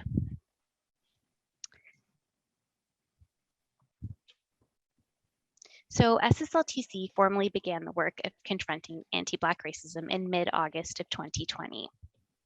To date, we've done a number of different things, and we first started the work by establishing a leadership structure, which includes assignment of divisional leads, which are Bambo, myself, and Jamelia, and a creation of the SSLTC CABR steering committee. So this steering committee consists of staff with lived experience and those that are allies from across our 12 sites. Our 12 sites are 10 long-term care homes, our community programs, and head office. The committee focuses on planning and leading division-wide initiatives, and the leads also bring forward their site-specific challenges and accomplishments. Each site has one management lead and one frontline lead that sit on the steering committee. We also have established 12 site-specific committees, which consist predominantly of frontline staff, and those committees have about 5 to 10 staff on them at each site. And lastly, we have an implementation table consisting of head office management staff that help roll out initiatives when needed and provide their expertise upon request. So our second area of accomplishment is in the area of training and education for staff. So as part of the corporate action plan, all staff are required to complete a 4-hour training on how to address anti-Black racism. So this is mandated by council, and we're very fortunate that it's being rolled out across all city divisions. SSLTC started by training our management staff, and this started in 2020. And at that time, 98% of our management staff had completed the training. So that's about 200 managers. In 2021, we had new managers complete the training and also trained our CABR committee members. We currently are working on a training plan for the rest of the division. Additionally, in 2020, all staff were required to complete a 30-minute training developed by the Ontario Human Rights Council called Call It Out Racism, Discrimination, and Human Rights. Staff were also required to complete a 10-minute micro training on how to support Black colleagues in the anti-Black racism movement. The third area of accomplishments has to do with staff engagement initiatives that the steering committee has led. And I'm going to pass it on to my colleague Jamelia, and we can move on to the next slide. In 2020 and 2021, we hosted a few timely divisional events, as well as developed, implemented, analyze, and share the results of our divisional staff survey. We will share more about the survey, but first we want to talk about Black History Month. We had a series called Immerse, Learn, and Grow, as well as a COVID-19 vaccine webinar where we had various panel members discuss their historical and lived experiences and their thoughts and views around the vaccines. Next slide, please. In 2021 and 2022, our steering committee hosted a series, Learning Black History Month, consisting of weekly releases of documentaries, films, podcasts, and books to facilitate learning and celebrate Black history. The information was disseminated electronically, as well as shared across our LTC homes, as well as head office and community programs. The goal of the initiative was to provide staff with tools and resources to help them start or progress on their journey of allyship. In March of 2021, we also planned and hosted our webinar called the COVID-19 Vaccine and Me, United Together. The intent of the webinar was to address vaccine hesitancy and increase confidence in vaccine amongst our Black staff. The panel included Black leaders from across our division and organization. They shared the science behind the vaccine, acknowledged the valid historical mistrust that Black communities may have in vaccines, and shared personal stories of why they decided to get vaccinated. The webinar was well attended, and we heard from many staff afterwards that it helped them make a decision of whether or not to get vaccinated. At this time, vaccination in long-term care was encouraged, but optional. SSLTC also collaborated to host one more webinar with another city division. That webinar included a panel consisting of members from the city's Black Scientist Task Force on Vaccine Equity, a task force that was established to address health and equity considerations for racialized communities in Ontario, emphasizing the Black Ontarian population. Now passing it over to Bambo. Thanks, Jamelia. So we decided that we wanted to administer a survey because we wanted to understand and establish a baseline at the beginning of this very important work. We wanted to hear from staff on their experiences of anti-Black racism in the workplace. We knew that the findings of the survey would help in assisting in the planning, implementation, and sustainment of the actions that the division will take to advance this initiative. We administered a voluntary staff survey in November 2020, and it was live for about 1 month. So for the survey tool development, our team worked with a divisional consultant to help to develop the survey questions. Once we created a draft of the survey questions, we shared them with the CABR unit for feedback. After this, we consulted with the Data for Equity team, who advises usually the city divisions on collecting social demographic data for equity program planning and service delivery. We then shared the survey questions with the CABR steering committee and the division's senior leadership team for their input as well. At our last step, we released the survey was to run the question through the city's protocol team to ensure that the questions were designed in a way that would keep the respondents' identities anonymous. The survey had a divisional response rate of 53%, with approximately 1,700 staff completing the survey, which we were very, very happy with. The results of the survey were not surprising. We knew that anti-Black racism is embedded deeply within society and in our institution. Having concrete survey questions and the results gives us the ability to have a deeper understanding of issues and help us in the planning of specific strategies to address them. Once we analyze and summarize the survey results, we share them with the divisional's leadership team, including the administrators from each of the 10 long-term care homes.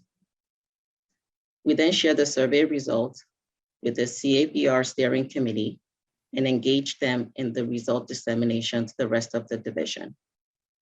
We were able to provide site-specific results.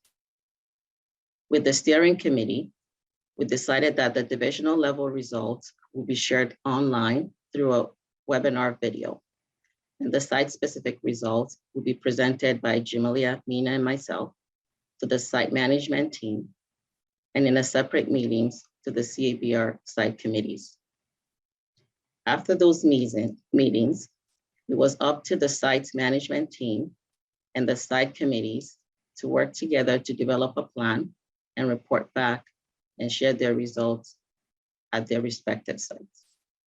Next slide, please.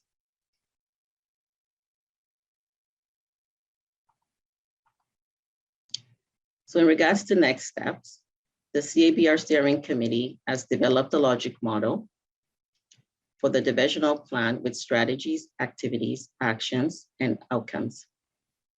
We're in the process of sharing the logic model with our senior leadership team to get their input.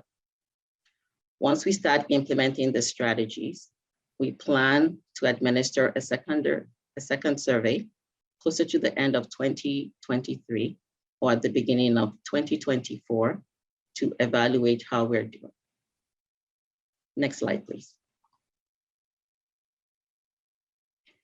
We thank you for listening to our presentation today, and we do look forward to hearing from you. On the slide is our contact information. Thank you.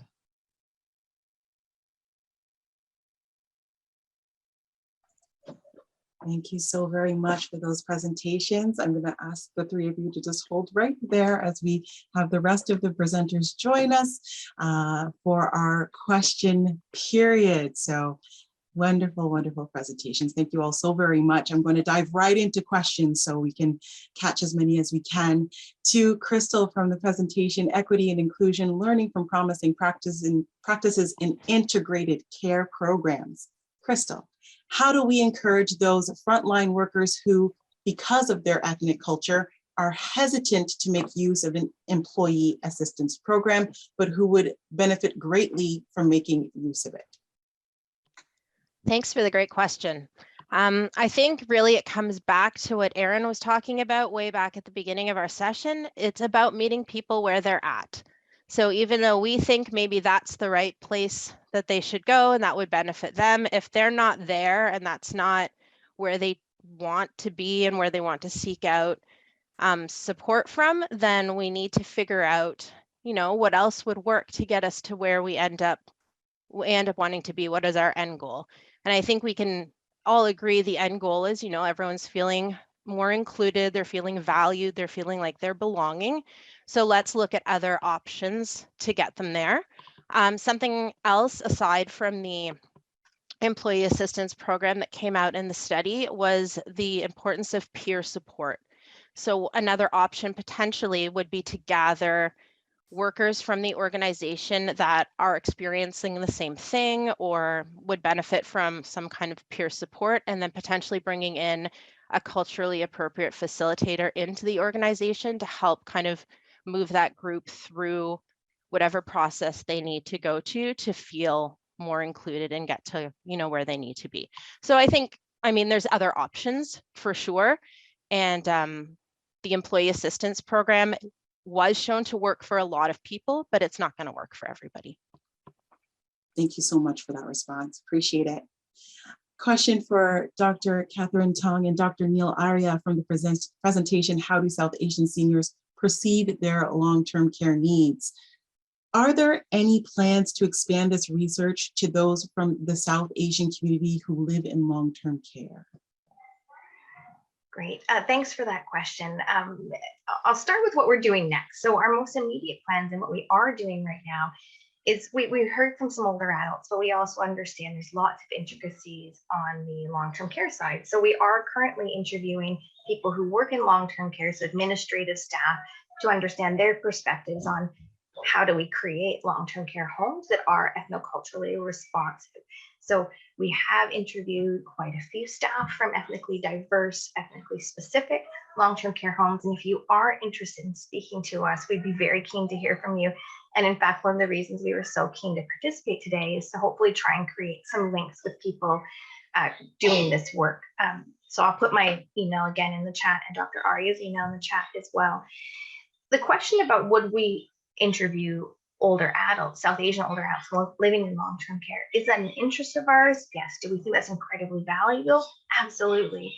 But I'd be really hesitant to do that research without really strong partnerships with a home that was engaged in that work, and also with enough resources to do it in the right way. Because when you're working with older adults who most likely have dementia and who are speaking a different first language, and you have family care partners involved, you have to go about it in an incredibly sensitive way that also needs to be adequately resourced. So we don't have the resources to do that right now. Dr. Arya, anything to add? Yeah, no, I would agree with you. The language issue, particularly people with cognitive impairment, will be important, and the resources really would be a lot. But if people are aware of funders or wanted to partner with us, we're certainly open to that. And with the ethnically based care facilities, actually another thing is that we don't really have a facility in Ontario right now. There's one with the Ehong and South Asian Center in Mississauga that's developing.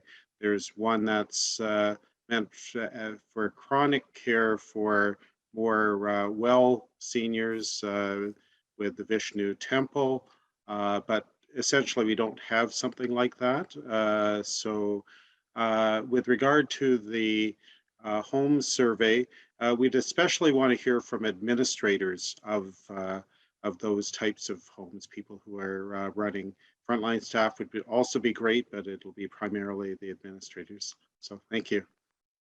Thank you, Dr. Arya and Dr. Tong, for that. Appreciate it. We are going to have a question for the group that presented on developing a divisional strategy to confront anti-Black racism. Nina, Jamelia, Bambo, thank you so much for that presentation. And your question is, how are you able to encourage so much participation in your survey? take that question. It was a lot of collaboration with all the different stakeholders at the different level. So of course, we had to get permission from our senior leadership team to be able to reach out to all the sort of site committee members.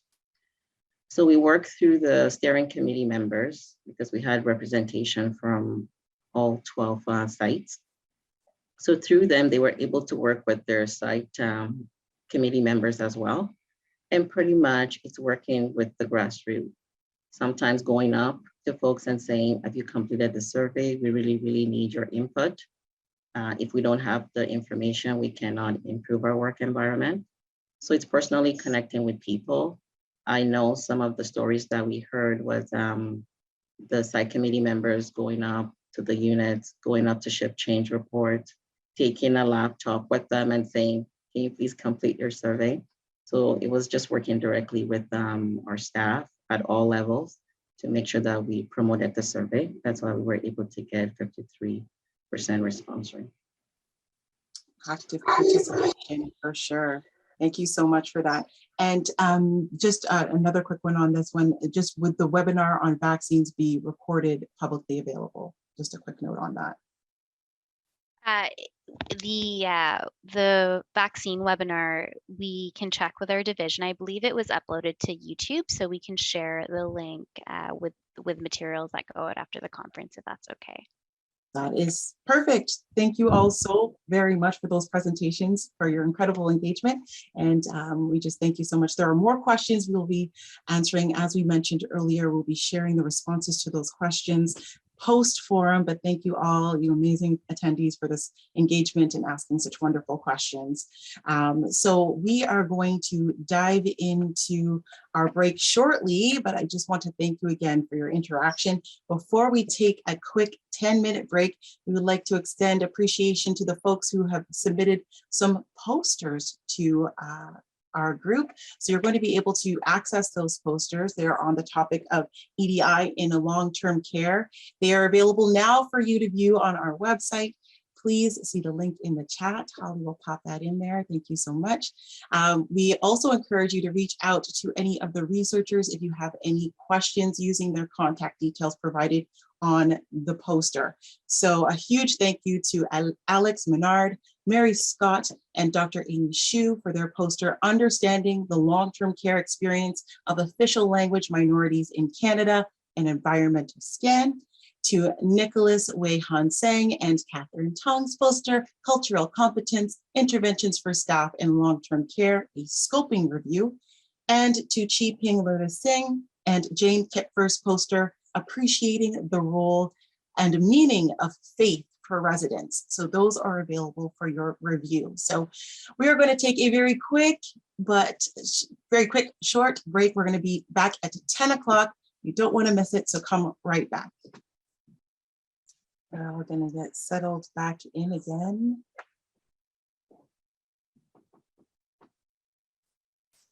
Welcome back from your break.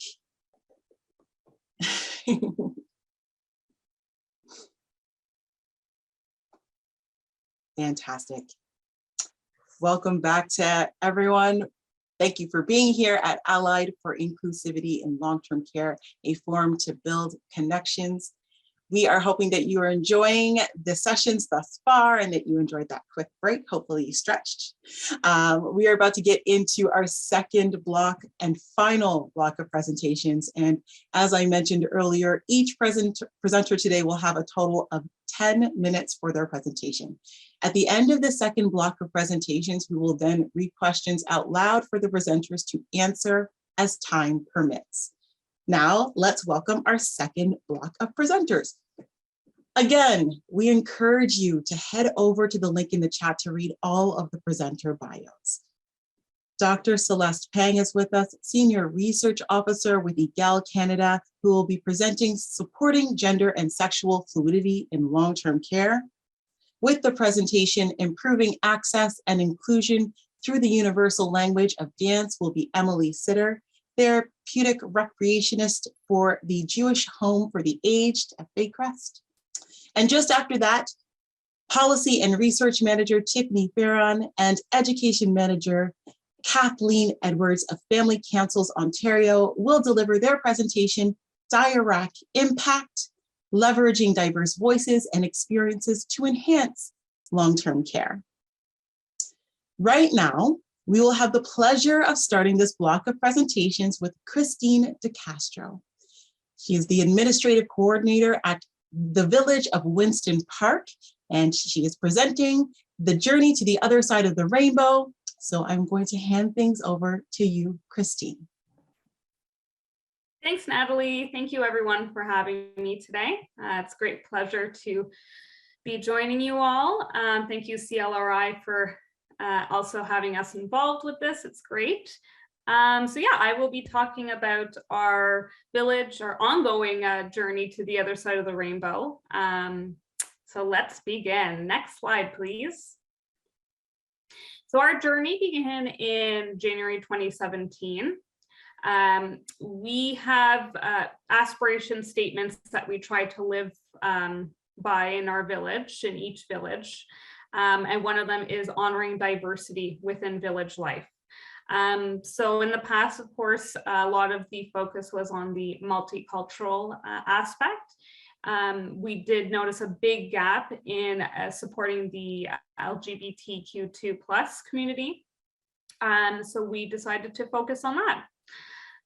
In May 2017, we began partnerships with community members, specifically Spectrum, who received a grant for a program called Aging with Pride.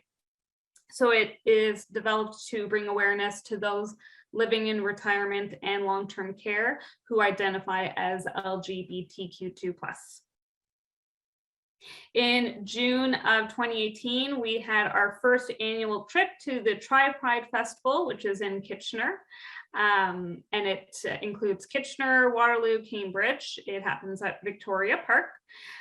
With our residents and team members. We had a green bench that we have there called Elder Wisdom, where we had one of our residents sit, and we had members of the community at the Tri-Pride Festival come and ask any questions they had. So we also in June of 2018 had two of our representatives from our village present at the Innovation Summit held by Schlegel Villages and the University of Waterloo Research Institute for Aging, the RIA.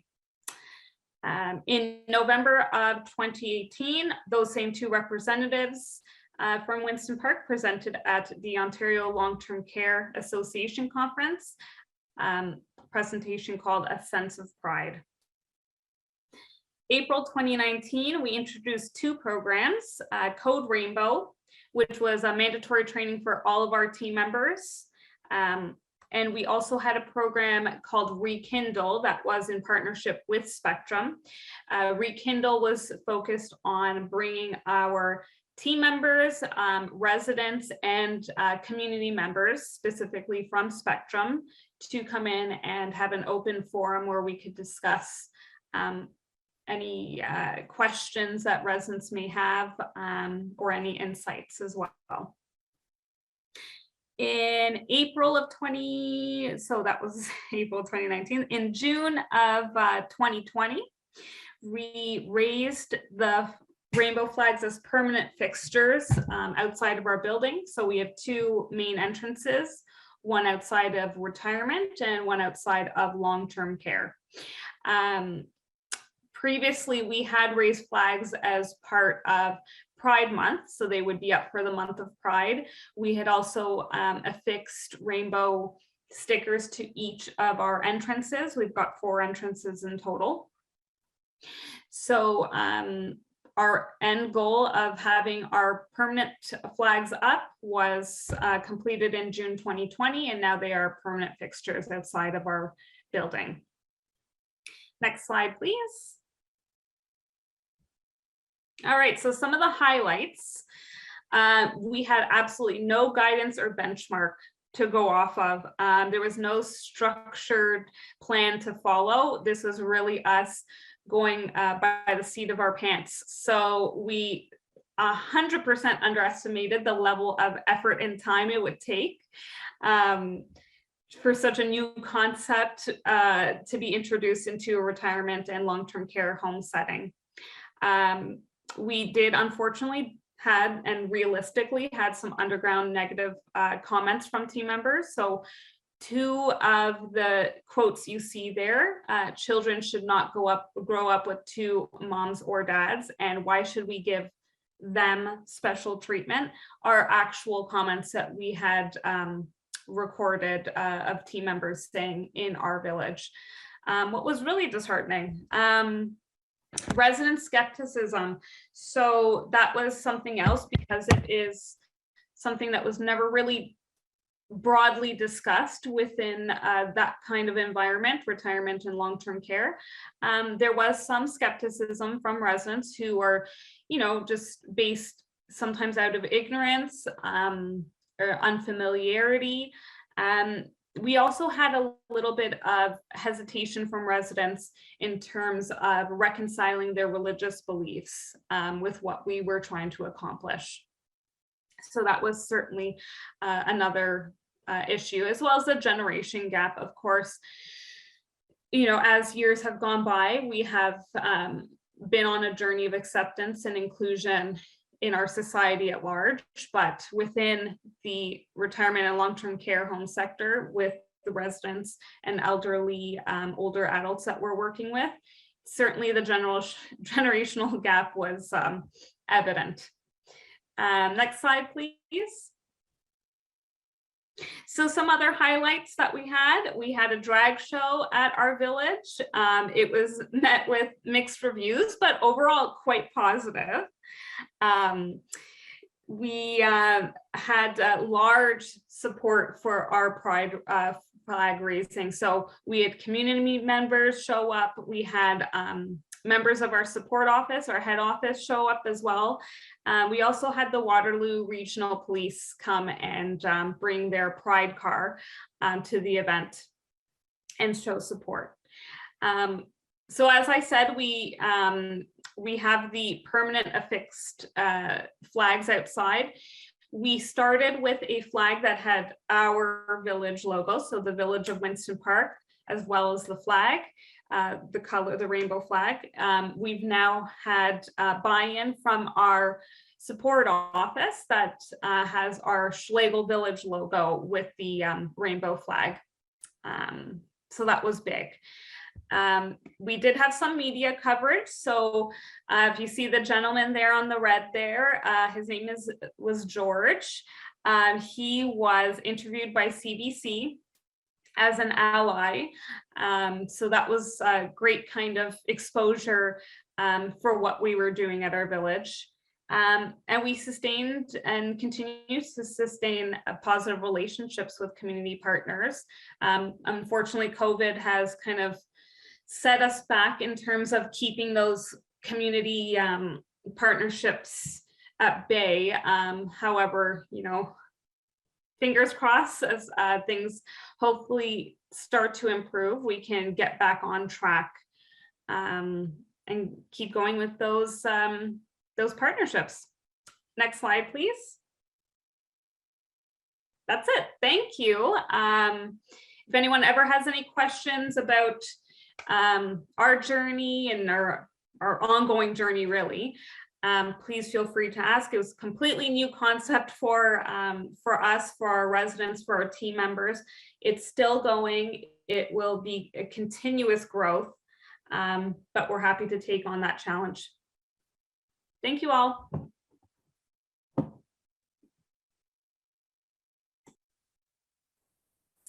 Hi, everyone. I'll jump right in and I'll try my best to follow your short, sweet, and very impactful lead.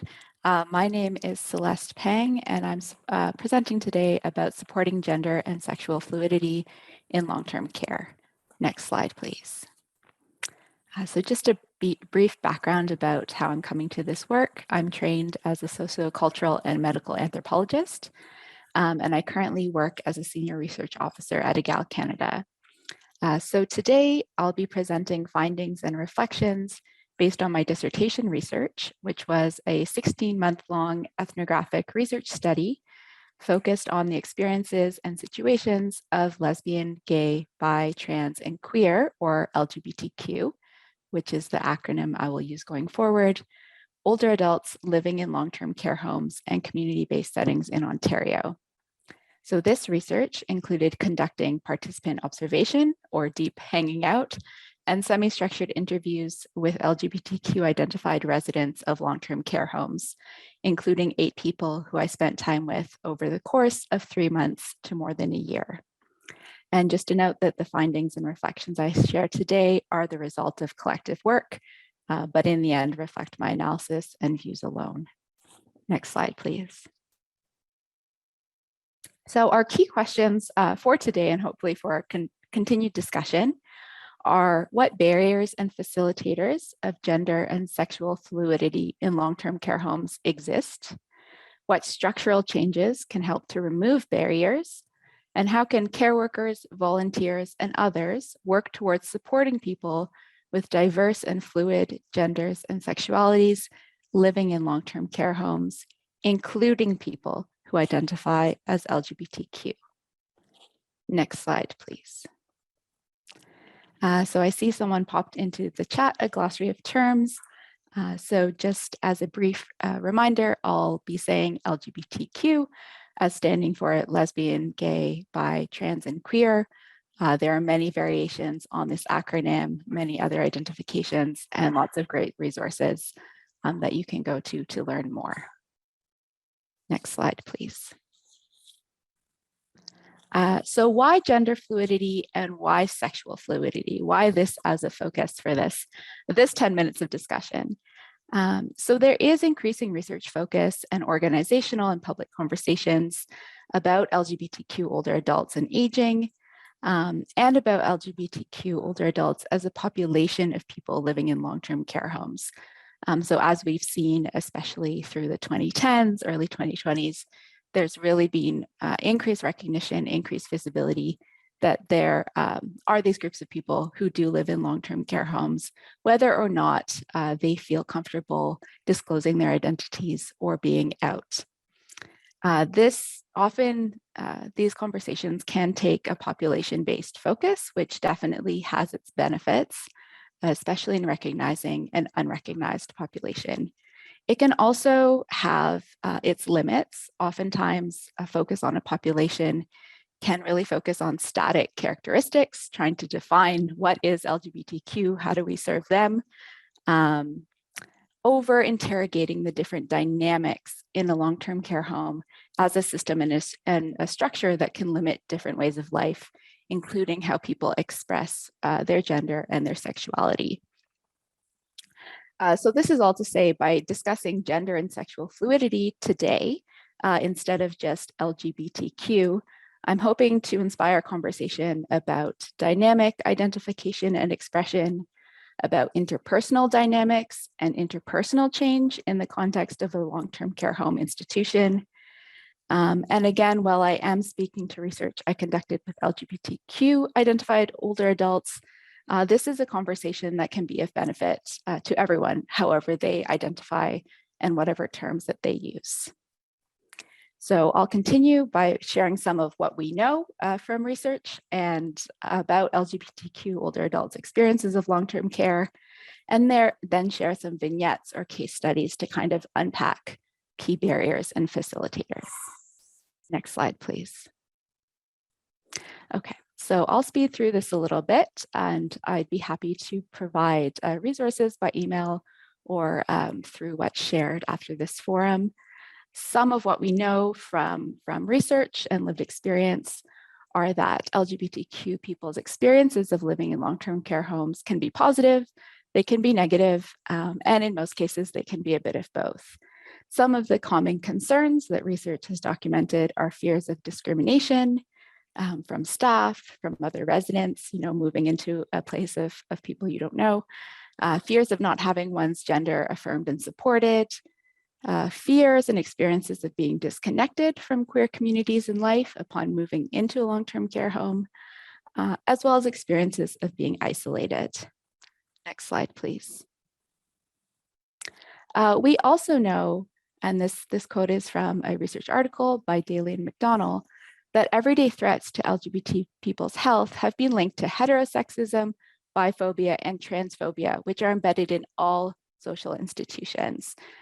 So the experiences and patterns of experience of folks living in long-term care are expressive of our broader social systems of oppression. And this is important to remember because often long-term care can kind of be treated in a silo when it's certainly not. Next slide, please. In terms of recommendations, so there have been a range of really great recommendations. This includes around cultural competency training for frontline staff, imagery that reflects different kinds of couples and trans folks, hiring staff who identify as LGBTQI+, as well as Pride celebrations. Next slide, please. So moving beyond that, I wanted to get into this question of fluidity a little bit deeper. So I'm going to start briefly with a vignette on the question of what to wear. So consider, for example, the question of what to wear in the morning, and then consider the question of what to wear and what to wear when someone is assisting you in getting dressed. So one research participant, who I call Alice, which is a pseudonym, is someone for whom what to wear in the morning may have felt simple, but for whom the question of what she was assisted in getting dressed in was a different matter. So when I met her, Alice was not always articulate, and increasingly over the time that I knew her, was increasingly not always verbally articulate. She was recognized as a trans woman in the long-term care home where she lived, in large part because she had a friend and ally who supported her.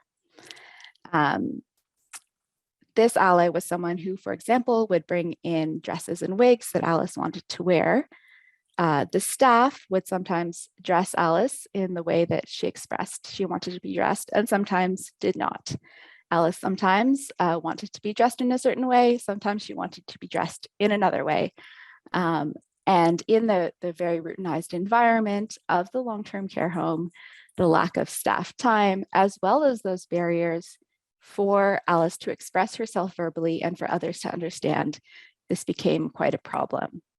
So next slide, please. And I think, Tyrone, I have 3 minutes left, so I'll speed through a bit. So what are some potential barriers from this brief vignette from supporting gender fluidity or fluid gender expression in long-term care? This could be about transphobia, and this is often the response that many people go to, and it is very real. It can also be about lack of staff time to get residents dressed. So looking at a systemic issue, maybe staff want to be supportive, but they don't have time because they have 12 residents to get to a dining room by 8:30.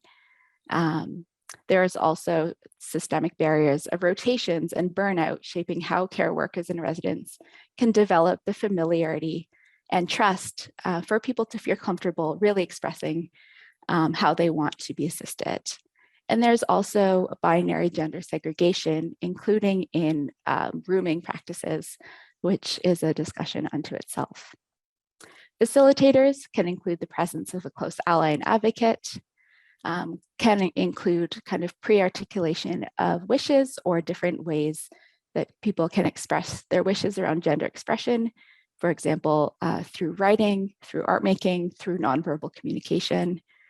Documenting social histories is also helpful, keeping in mind that even after people enter long-term care, they can continue to experience change and fluidity in how they wish to express themselves. And of course, institutional efforts towards LGBTQ inclusion. Next slide, please.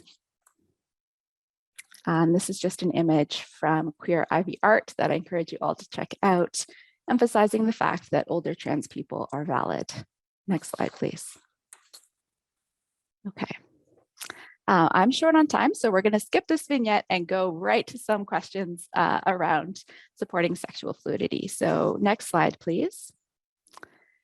So the example that I'd wanted to share with you was focused on someone who had been out as a lesbian earlier in life, got a new boyfriend in the long-term care home, was variously recognized as butch or gay or straight or just herself. And this was an example where someone really was supported in expressing themselves fairly fully, given the systemic barriers to doing so. So some of the facilitators that work towards this person really being supported were, again, institutional efforts towards LGBTQ inclusion, the presence of so-identified volunteers and programs. So simply having others there makes a really big difference. The development of interpersonal relationships. So there being the recreational activities, the time for relationships to be built among staff and residents on this particular home. As well as there could be more recognition and facilitation of older people and people living with disabilities as having romantic and sexual lives in the first place. So this kind of being an important precursor to then supporting fluid sexual expression is recognizing that it continues to exist, full stop. Next slide, please. So here are some key questions for what comes next, and I will let you read this or read the slides after. But I think what I really want to stress, as Erin opened us up with, are about what are the systemic challenges.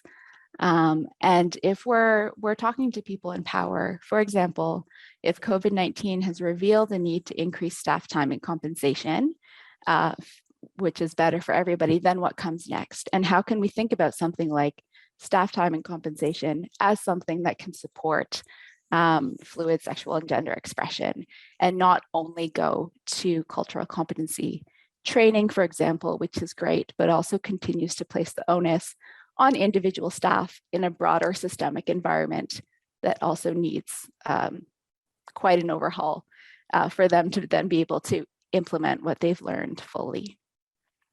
Next slide, please. Yeah, so don't leave older careers out of your activism. And this is another great image from @non-binary BAPS. So check that out. And next slide, please. I can be reached at celeste.peng@mail.utoronto.ca. And I'd love to continue this discussion with you.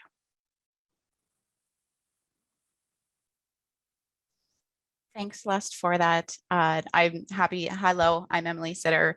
I'm just ecstatic to be a part of this conversation today so that we can advocate for a culture change in the future. So good morning. I am Emily Sitter.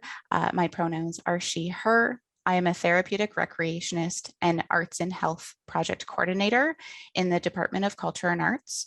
And today I'm going to be speaking to you on improving access and inclusion through the universal language of dance. Our department at Baycrest in the Department of Culture and Arts really supports the holistic vision of health and well-being that really embraces inclusivity through arts-based programming, such as expressive arts and dance. So my goal for you today is just to further appreciate how the best practices of dance movements, of physical engagement can enrich resident quality of life in a socially inclusive setting. I'd like you to understand and to see how you can use dance in your long-term care or in your setting of work to help advocate and contribute to social inclusion with a resident-centered approach. Next slide, please. So this morning, I'm just going to be taking you through our EDI initiative, which is Sharing Dance Older Adults. It is an accessible, inclusive dance program that utilizes dance movements as human expression, regardless of the differences in age, sex, gender, abilities, health status, languages, or culture, and truly does emphasize the personal and creative expressions of our older adults that we serve. So we know that music and dance are two vital benefits for improving music, physical and cognitive well-being, and the social confidence and self-esteem that occurs when we have programs that are geared towards people living with dementia. So our initiative really does support the basic human need of physical movement, but adds that creativity, that playfulness, the fun back into that recreation setting, and uses that physical exercise to promote a sense of agency, of self-expression, of independence, and supports a culture of engagement for our residents, for our caregivers, our family members, our staff, and really does contribute to that culture change that we've seen. So we know that regardless of diagnosis or limitations, we see that dance really does bring us together in a non-competitive way. And we see that regardless of spoken language, of range of motion, or other participating challenges, we see that those residents, staff, and caregivers really do engage together in meaningful ways. And whether the dance movements are big or they're little, depending on our range of motion or abilities, we as Baycrest and Canada's National Ballet School have, put together learnings and teachings and modules to adapt facilitation, to adapt communication techniques, to reduce the barriers of participation by using nonverbal communication styles or translation services, just to increase that engagement. Next slide, please. So to support our aging population with increasingly complex care needs and the challenges for people living with dementia, Baycrest was prompted to innovatively intersect both a quality of care and quality of life focus, with that focus being on arts-based programming. So I am not a dancer by any means by background, but I have been able to advocate for using dance in a healthcare setting because of the power that it does hold. It truly is a universal language that provides the ability to bring residents together, like I said, regardless of the differences in age, sex, language, culture, or health limitations. It's that artistry and the physicality of dance that really does contribute to the physical, emotional, and social well-being in a socially inclusive environment. So our initiative is really taking that gentle exercise recreational programming to a new innovative level that incorporates the mind and the body that's used in and out of a recreation setting, when performing and activities of in daily living, shrugging, getting dressed in the morning and shimmying into that sweater, dancing on the way to the dining room. It really does build that connection between the staff, the resident, the caregiver, etc.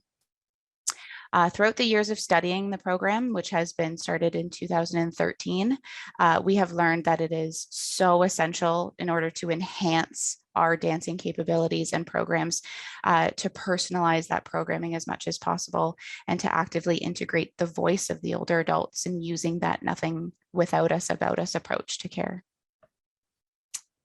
So we know through our program evaluations and our research opportunities that dance programs are fully inclusive, with facilitators being able to welcome to have training to adapt teaching styles to various abilities, but to use and really hone the playfulness and that imaginative nature of those dance movements. Whether we pretend we have an art canvas in front of us and we're painting it, or we're cycling on the way to work, and that creativity that comes with those dance movements, we see such a positive connection and community amongst residents, but again, with staff and those participating in a group. And just to provide an example, I facilitate a sharing dance older adults program currently on a cognitive support unit. The program is available both in a group format for congregate care settings, but as well as a one-on-one setting for perhaps somebody living at home and aging in place. So in a weekly group for 8 residents, 6 have a diagnosis of dementia, 3 do not speak or understand English as a first or second language, 4 have moderate physical limitations resulting in limited range of motion, 2 are ambulatory, 2 require the use of a walker, 6 require the use of a wheelchair. But what I take away from this program is that all 8 residents can still participate meaningfully, as we've seen through our program evaluation results. Next slide, please. And those are just a couple pictures of the residents that had been dancing in the programs over the years. So we know that prior to the COVID-19 pandemic, that social isolation amongst older adults was already recognized as a public health crisis. Older adults, specifically those living with dementia, do endure a reduced access to quality resources as a result of the social determinants of health, of age, gender, culture, and social support networks, and resource inequities. So with all of that, you know, who's to say we have to stop dancing because we age, or because we have to adapt the dancing styles in a seated position, or, you know, we have to use communication styles because I don't speak Russian as a first language, but most of my residents do. Or because, you know, somebody might not be able to understand my spoken language, or vice versa, doesn't mean that they can't participate meaningfully. So as a facilitator of this program and a coordinator to bring it to more communities across Canada and hopefully one day internationally, it really is just bringing that, you know, that fun aspect back into activities of daily living, integrating a home-like feeling where if we're dancing for an anniversary, if we're dancing in excitement, it's clapping hands, moving feet, you know, engaging that style and that expression for all of our residents. And we've definitely seen some, I'll leave some testimonies of, you know, I'm surprised I've still got it. Or it's funny because I see my mother dancing and she never used to be a dancer, but she does it so well with you. Or the resident that says, you know, I just turned 91 and I can really shimmy and shake. So it definitely adds some creativity and imagination back into our day. Next slide, please. So just leave this here for a moment. So these are initiatives over the years. I'll quickly run through. We've done joint collaborations with research and program evaluation from the onset of the program with Trent Center for Aging and Society, UHN's Kite Research Institute, and Taylor Newberry Consulting. To date, there's 200 partnership organizations across Canada. We hope to, you know, disseminate our knowledge about how dance is meant for social inclusion and can reduce the stigma associated with people living with dementia. So those are our current initiatives, but, you know, as long-term care homes and staff that work within them, you can offer arts-based programming to contribute to that well-being and quality of life. You can help us study the efficacy of the program, and which I will get to next slide. Is just a shout out thank you to our donors and supporters, government partners who have been able to make this initiative happen. And I will leave it to the next slide, please. Thank you, Holly, for adding the start dancing today. I just want to say a huge shout out. Thank you to the committee today and allowing me to speak on our initiative in improving accessibility and inclusivity in our long-term care. My contact information is here in case you'd like to reach out. As part of a knowledge translation activity, I do have a QR code for a survey here.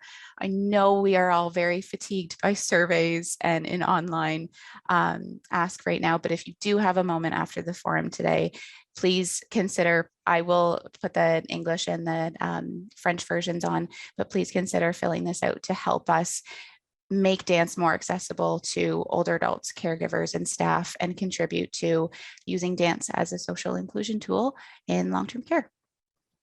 So thank you.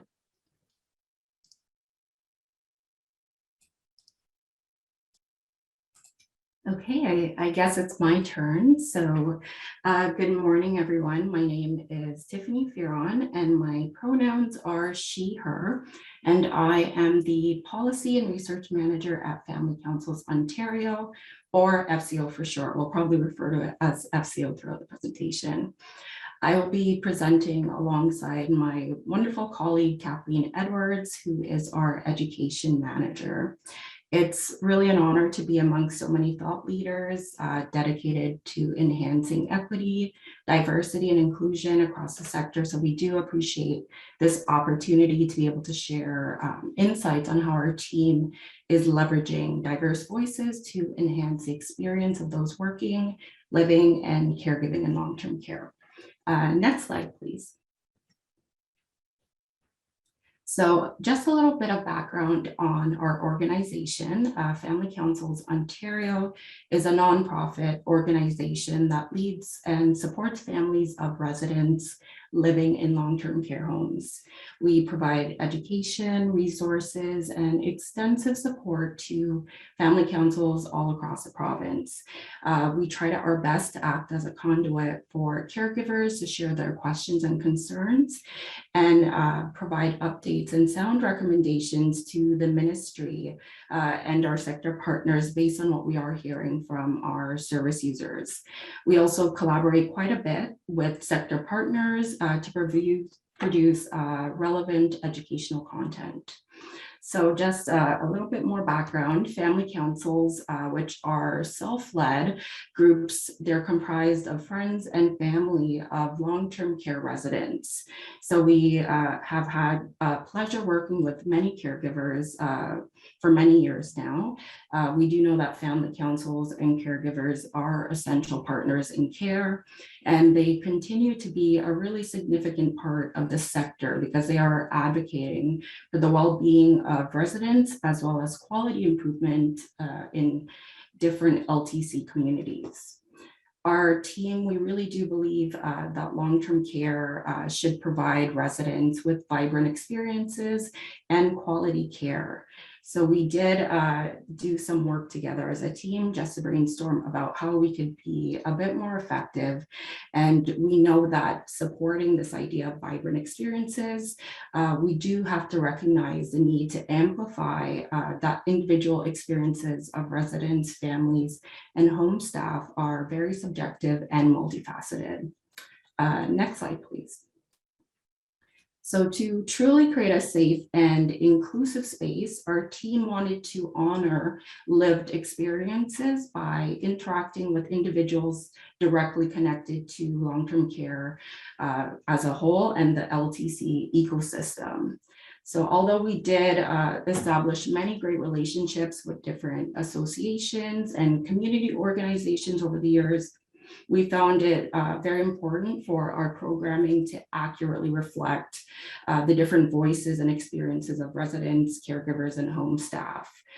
We wanted to leverage the reach of FCO to create these safe spaces and resources for a range of individuals from various social, socioeconomic, religious, ethnocultural backgrounds, and individuals of different genders and sexual orientations.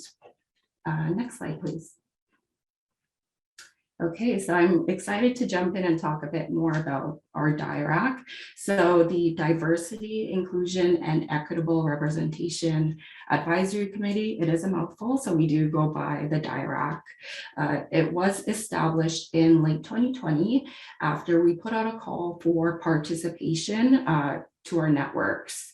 We wanted to develop this committee with the goal in mind of better incorporating diversity, equity, inclusion, and representation into our mandate, program, and our support systems. So the DIRAC is currently comprised of 4 full-time volunteer members who come from different walks of life and professional backgrounds. And we're happy to have family caregivers on that committee, individuals that are council members.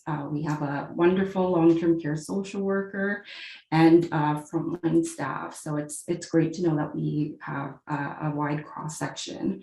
So we do connect virtually with our committee members as they do reside in different parts of the province.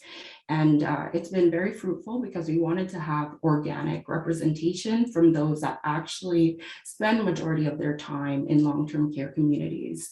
The members of the committee have been incredibly forthcoming in sharing perspectives with us, and they provided valuable insights on different factors that shape one's experience, including health indicators, social location, generational influences, and of course, regional differences. So I'm happy to throw it over to Kathleen to share more information on the work of the committee. It's been an honest pleasure to work with this committee. Even though we meet once a month for an hour, the time just seems to be, it flies by, and I find it's actually not enough sometimes to tackle the depth of discussion we want to have. As Tiffany mentioned, we meet virtually. So we have yet to meet physically together in the same room as a group, but just the dynamics that they have and the support they have and the genuine investment they have for one another, it's just so overwhelming to see that this happened. And it wasn't something that Tiffany and I really manufactured. It's just something that organically happened.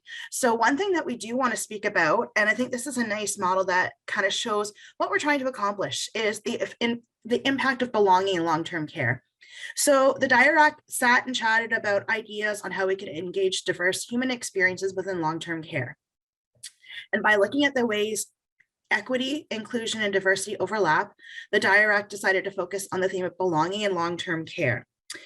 Because when they overlap, we can engage the full potential of everyone who's involved, where innovation can thrive, and where diverse perspectives are valued and incorporated.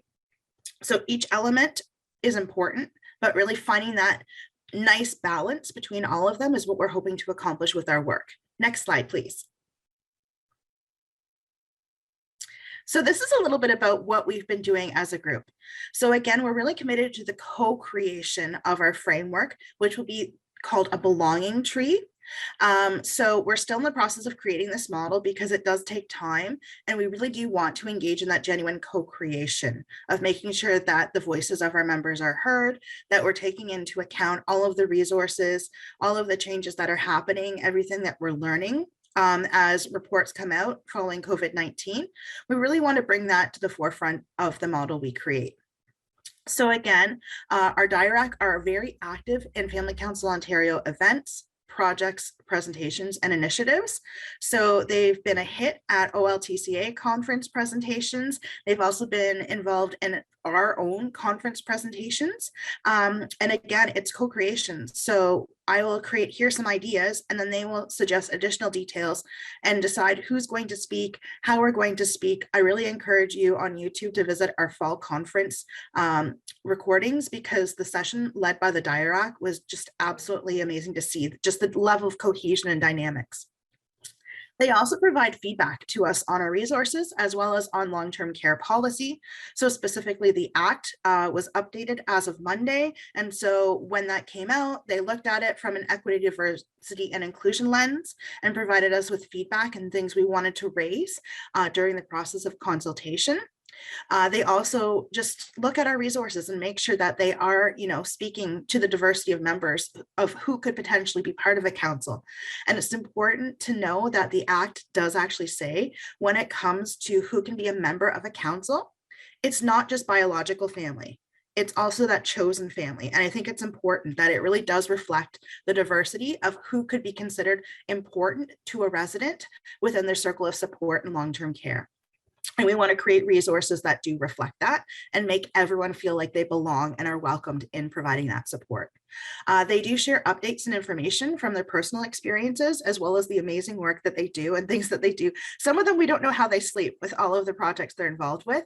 And then they do provide mentorship to our field placement students. We had about 5 or 6 social work students working with us over the course of the year, and they provided mentorship to them on their specific projects and work. Next slide, please.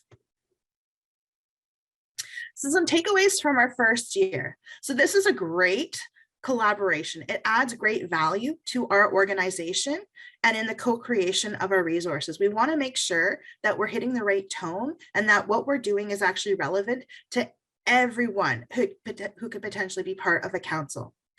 It does create that sense of belonging within that long-term care home, and that we're hoping that it will help make a difference for resident and family and staff.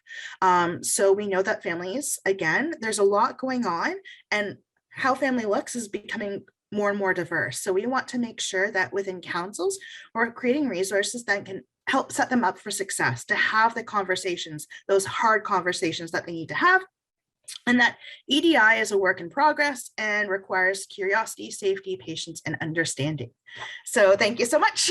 And I will wrap it up with our last slide is Tiffany's contact information, as well as my contact information and our website. So if you want more information, please feel free to visit that or connect with either Tiffany or myself. And thank you so much. Thank you so much, Tiffany and Kathleen. Please hold tight as we invite the Block 2 presenters to join us for a bit of a question and answer period. Wonderful presentations again. Thank you all so very much. Wondering if we could actually do a bit of a combined response on this query to both Christine and Celeste, if that's all right with both of you. I think that this is a really great question that you both would have some valuable insight on. So can our residents be inclusive while not wanting to have a pride flag or any other flag displayed in their home? And are we open to conversations about no flag and inclusion? If you could please respond. Perhaps we start with Christine on this one. So the first part of the question was, can a resident, sorry, can you just repeat that first part, Natalie? Yes, absolutely. So can our residents be inclusive while not wanting to have a pride flag or any other flag displayed in their home? Absolutely, they can. However, of course, we'd want to have a discussion about, there's, what is their reasoning for that, right? So the reason for us putting the pride flags at the forefront, on our flagpoles, on each of our entrances, is to show those in the community, the LGBTQ2+ community, that we are a place that strives for inclusion and acceptance. It's less about, I think the conversation with residents and team members is, it's less about you and more about the community. So I might see the flag as a cisgendered heterosexual woman, I might see the flag and it'll be a passing thought, right? But if I am someone who identifies as LGBTQ2+, I see that flag and I it is a symbol to me that this is a safe place, or this is a safer place for me to be. So I think it's really just having those conversations ongoing with residents on what inclusion is. So that pride flag, yes, they can be inclusive without the symbolization of the pride flag, but that pride flag is not necessarily for lack of a better word, for straight people to feel safe, right? And I think that's where the conversation has to What's the second part of that question? No worries. You cut out a little bit, but I think that we got the essence of your response. So thank you for that. And okay. Are we open to those conversations about no flag and inclusion? And I think you alluded to that with your response. Yeah. Yeah, perfect. Thank you. Yeah, great question, tricky question. I think I might be a bit hard to line about it and say, you cannot be inclusive if you are going to shut down the representation of a group of people. I think ongoing discussion is great. And I think this question gets to the real tension that a long-term care home is somebody's home and it's the home of many individuals. It's also an institution with institutional mandates and responsibilities. And it's also a place where people from so many walks of life get thrown together. But, I think to the second part of the question about ongoing conversation, absolutely ongoing conversations are needed. But with that, we really, really need to be careful about what does it mean to converse with residents and speak with residents, and who is discussing a pride flag, for example, or any other symbol, and who is invested but may not feel safe, feel welcomed, be able to be part of a verbal discussion about it. So yeah, that's my response for now. Great response. Thank you both so much for that. I appreciate it. I'm going to send this question over actually to Emily with the presentation, Improving Access and Inclusion through the Universal Language of Dance. So beyond ballet, have you explored creating training on different styles of cultural dance? Absolutely, we have. So after every course that is offered, every term of a community class or a dance at home class, a dancing in your seat or a dancing on your feet versions, we do have a program evaluation where we get to really integrate the feedback from those participating and to say, I'm looking for a culturally relevant dance for me in this particular setting. And so we are able to we break up the terms in which we offer the programming so that we can take those learnings and apply them right into the next term. So it's not waiting for a year-round feedback to actually make the change. It's actually quite imminent that we do integrate those feedbacks with the partnership with Canada's National Ballet School. We do, there's choreography from the students, from the teachers, from training opportunities. So we are looking to expand more in culturally different dances, but it's not confined to ballet at all. It really is an expression of imagination creativity, playfulness, the artistry of how our bodies can move in a nonverbal way. But by integrating, with Baycrest being a Jewish facility for our Jewish residents, integrating the music that is culturally relevant, the dances around for anything, there definitely those opportunities there, absolutely. Brilliant. Thank you so much for that. Appreciate that response. To Tiffany and Kathleen, direct impact, leveraging diverse voices and experiences to enhance long-term care. Simple question. People want to know, how do they join this fantastic group? That's a great question. We're always open to new members. So when we did initially put out the call, we had shared information on our website and through our e-bulletin for anyone interested to get in touch with myself or Kathleen, just to share some information with us about, why they wanted to participate and, any diverse experiences or personal stories or things like that that would help them kind of share their perspective with us on how we can help improve long-term care. So get in touch with our team. We're always open to collaborate, new members. Kathleen also has a really great resource development advisory committee that she leads. So we're always open to meeting new service users and other individuals to collaborate with. Fantastic. Thank you all so very much. There was no shortage of queries in the chat. So I think that it's really important that folks keep their eyes peeled for the additional Q&A that will be coming to you post forum, because there's going to be a lot of responses shared in that space. But thank you to each and every one of you for participating in the forum and for those wonderful presentations. Thank you, thank you, thank you. Really appreciate it. All right, everyone, without further ado, there is time for our breakout room session. So we're going to hop right into those. We're going to be providing 2 rounds of breakout room discussions, and it's going to give you all the opportunity to engage in conversation on each of the 2 topics. So each breakout session will be 35 minutes. Half of you will be assigned to the breakout room. The other half of you will stay right here in this main room. So just go to your respective spaces, and once you're in those spaces, you will not go anywhere, because once the first session is done, you will stay right where you are. You will not go anywhere. The facilitators are the ones that are going to do the heavy lifting and switch rooms. So in the main room for the first round will be Erin Beckwell, our opening keynote speaker, who will be facilitating a discussion on ideas for change, tangible things everyone can do. And in the breakout room, we will be joined by 2 wonderful facilitators who are also members of our Supporting Diversity and Inclusion Advisory Committee.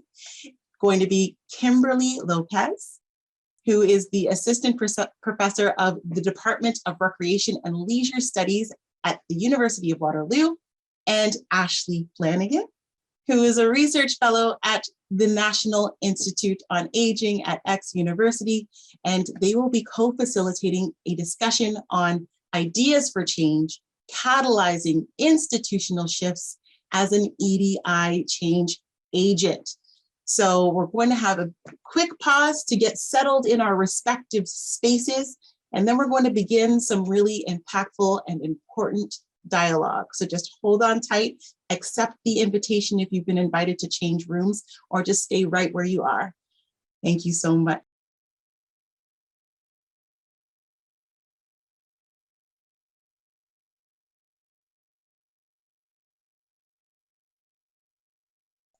Everyone is settling back in the room. I'm just going to re-share my screen. Welcome, welcome, welcome.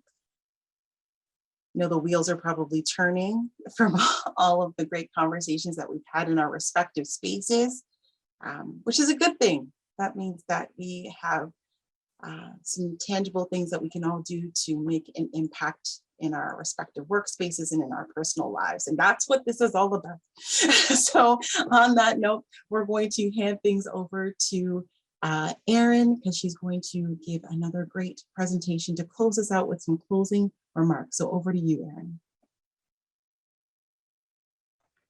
Thank you, Natalie. Let's remember to unmute this time. So just as we wrap up, this morning has been incredible. I just love connecting with folks who have some energy around these things. And as I mentioned in both the breakout sessions, at times it can feel really overwhelming. I mean, this is big work. It's long-term work, it's ongoing, and that can make it tough to feel like there's a concrete place to sort of dive in and get started. And I know some of that is often about where we're at as humans and the things we've experienced in the world as well.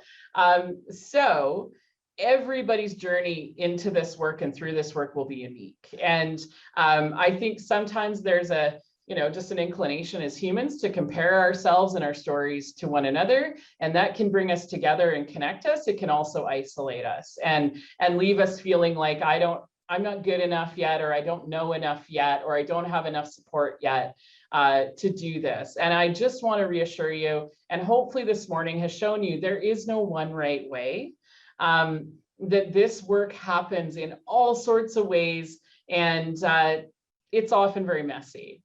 And for me, when I started on this journey many, many moons ago, the messiness was one of the hardest things. I move through the world in a way that tries to manage and control and organize and make it all neat and tidy. And that was how I had learned to cope with stress and change and things that I couldn't control in my life. So it took a lot of unlearning for me to get okay with the messiness of it and the fact that I will make mistakes, that I am not perfect. And if I'm going to do this work, I can't wait until I become perfect, because then I will just sit here and never get there, right? So a few things just to reflect on as we're wrapping up today. And often when we talk about, EDI and all the things around it, it always comes back to know yourself. We need to do, often it's, called our own work. And I was working with an Indigenous community a few years ago, and one of them said in a very blunt and direct way, and I don't use this language to offend anyone, but maybe you all need to get your shit together first before you're trying to figure us out. And that was a really good reminder that often there was, at the time, we were very much, we want to understand your community. And they were like, how about you figure out some stuff in your own organization, in your own team, and then we'll maybe work on building a relationship so we can understand community. And so that was a really good reality check. It was also a very humbling moment that at the time I was kind of mortified that I was like, is it that obvious? We really don't know what we're doing. And it was a great connection point though, because we could have gotten defensive or said, oh, okay, fine. And, then I guess this meeting is pointless. But instead, it was actually a great conversation about the challenges we were facing and how we were all at different places around the willingness to sort of step into our own mess. And we were, I think, all really hopeful we could focus on other people's challenges as a way to almost avoid dealing with our own. And it was a good reminder that is probably not going to work. So looking at yourself, but then looking at your team and your colleagues, whoever those folks are, how do you feel when you don't know the right answer or whether what you're doing is right? When you don't have that immediate feedback that this is the right path, this is the right strategy, this is the right action. And how do you function when you're in those settings or situations where you don't get to be in control? And certainly that was a big challenge for me, was figuring out, how do I get okay with, I don't know how this is going to end up. I don't know where this conversation will go. I'm an educator. I like to be in charge. There's a reason I'm on this side of the screen, right? That this is what I do, because I control things a lot, which has meant I have to be intentional and conscious about letting go of control, because I can easily slip into that controlling kind of orientation. What about being uncomfortable? Many of us, especially when this is our work and this is what we've trained to do or what we maybe feel called to do, there may be a sense that we become very comfortable in these environments. This is where we feel sometimes most at home. And that, though, may mean it's challenging to step into uncomfortable conversations where we don't have all the knowledge, we don't have as much power, or we're trying to share our power, we don't know the answers, or where it's just outside of our experience. And so getting comfortable with being uncomfortable can be a huge piece of work for lots of us. And that includes things like having to say we don't know, which can be a very uncomfortable thing. Even sometimes having to say we're sorry, which in a lot of sort of spaces in health isn't a natural or expected or even sometimes supported thing to do. So when we make mistakes, how do we feel about that? What's our story around making mistakes? And especially in the health sector, including in long-term care, there is often a sense that we cannot afford to make mistakes. Well, we do make mistakes. And so do we end up feeling we have to hide that? Is there shame around mistakes? Is there a sense of openness and learning culture around mistakes? And is that experience normalized in some ways? So an example would be the team I worked with most recently. If I screwed up, I would own it with them instantly. And I wasn't expected to do that by my system. That was often sometimes challenged by the system. Erin, you need to not let them know that we made a mistake.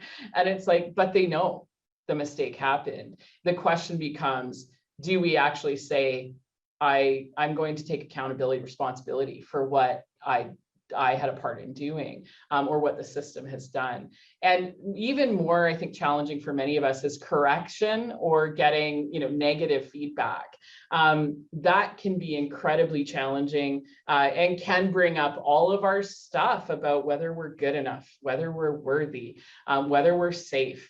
And we can react from a place that is protective and is about, survival, which doesn't always go well in terms of maintaining good relationships. So acknowledging that, if that's part of our story, and being able to sort of think about what's my earliest memory of making a mistake, of being corrected, how does that play out in my work today?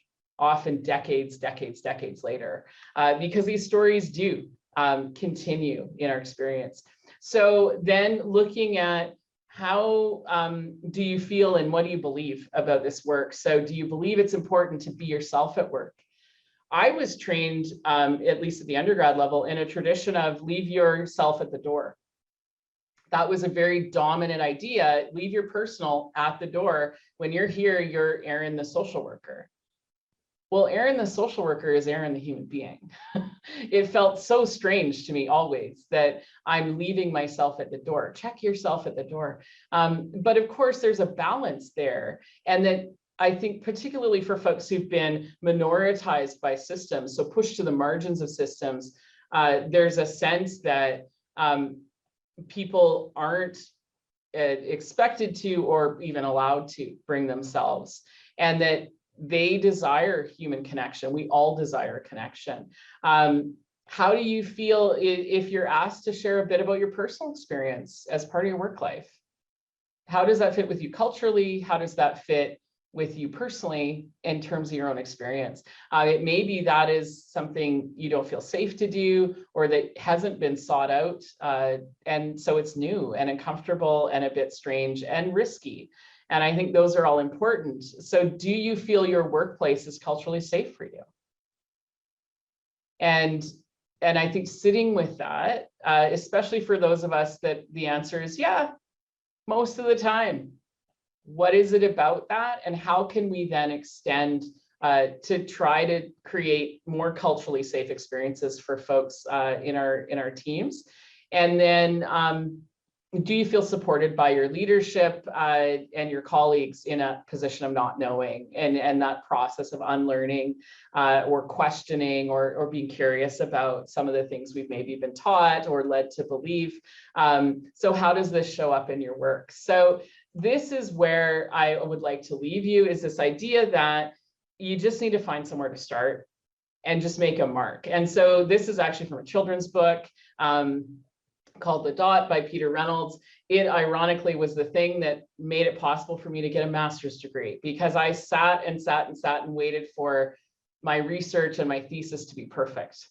And I found my supervisor left this book on my desk one day and said, Erin, I think you should read it. And I was like, I don't have time to read kids' books.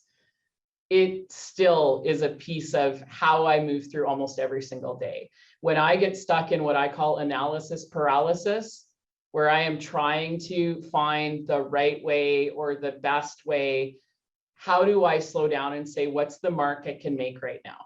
Where can I start? And can I do that in a way that is compassionate, kind to myself, but also is moving me closer to the type of person I want to be, the type of relationships I want to have, the type of practice I want to do. So as the slides sort of wind up, it's just important to remember this work is important and urgent. We will always be learning, and there is always time to sort of carry on with the learning. We will make mistakes. We have to find ways not to let our discomfort get in the way, but we need to find ways to commit. And so at the end of the second breakout group, I had said, send an email to yourself with a commitment of a thing you're going to do. And I think that can be a really tangible thing, just to make, give yourself encouragement, but also to say, here's one thing. Here's the mark you can start with. So, send yourself an email, but also remember this work is about relationships. We can feel it's about knowing about equity and diversity and the data. Yeah, those are important pieces, but the relationships are what makes the work happen. And that is critical not to lose in all of this. And yeah, I believe this is everyone's work. It's everyone's job. It isn't, there's an equity specialist somewhere. I was that equity specialist, but I was one person in a system of 44,000 employees. I couldn't make the system more equitable, more safe for everyone. Everybody needs to find their piece and find their starting place and just go. So here's the challenge. What is the action you can take in the meantime, right in the immediate future? Pick a thing and find your thing that you can, maybe you're already doing it. How do you do it more? Or just say, yeah, go me, that's a great thing to start with. And so again, I invite you, if you would like to reach out and ask about resources or specific situations, please feel free to do that. I'm on Instagram. I also this morning reactivated my LinkedIn account, so you can find me either place. And I look forward to connecting with lots of you. And I wish you all the best as you carry on in this really important work.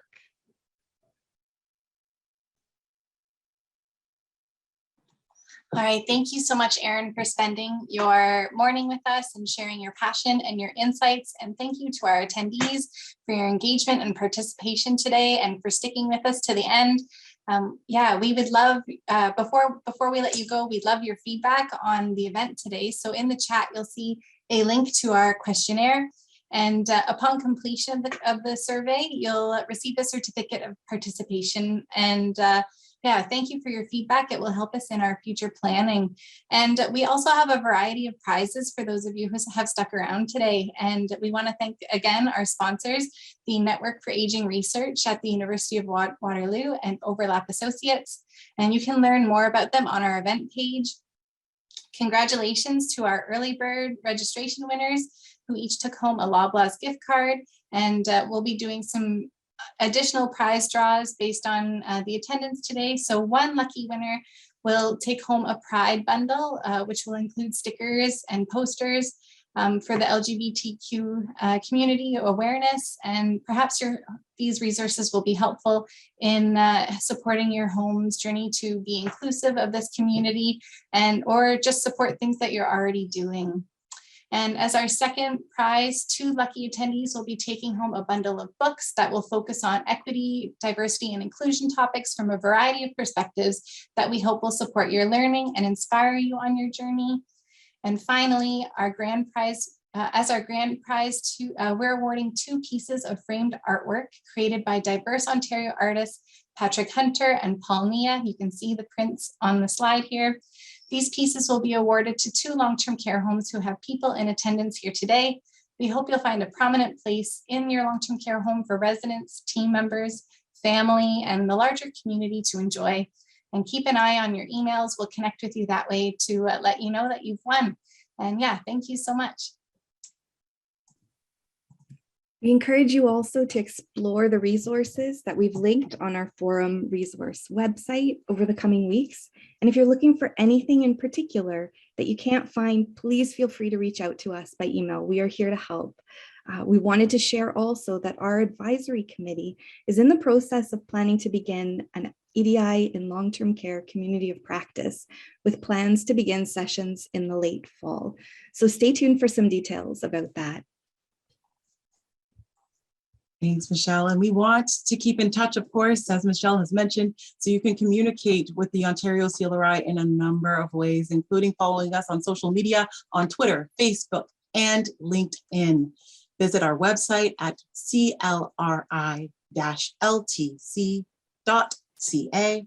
And we also encourage you to sign up to receive updates from us through our e-newsletter. So please join us over at our EDI in long-term care LinkedIn group, where we can keep these important conversations going. And as we mentioned, stay tuned for the recordings of this very session, of all of the incredible presentations, the incredible dialogue. We encourage you to share it with your colleagues to help us all move forward in the conversation and on our journeys. We'll be also sending key learning documents as well. And as well, we will send you a Q&A document with answers to the questions that we didn't have time to address today. Thank you so much for your time today. We are wishing you all the very best as you continue along in your EDI journey. Know that we are here to support you every bit of the way. So reach out if you need us, and we all learn and grow together. So thank you and have a wonderful rest of your day. We truly appreciate you all joining us today. Thank you. Thank you.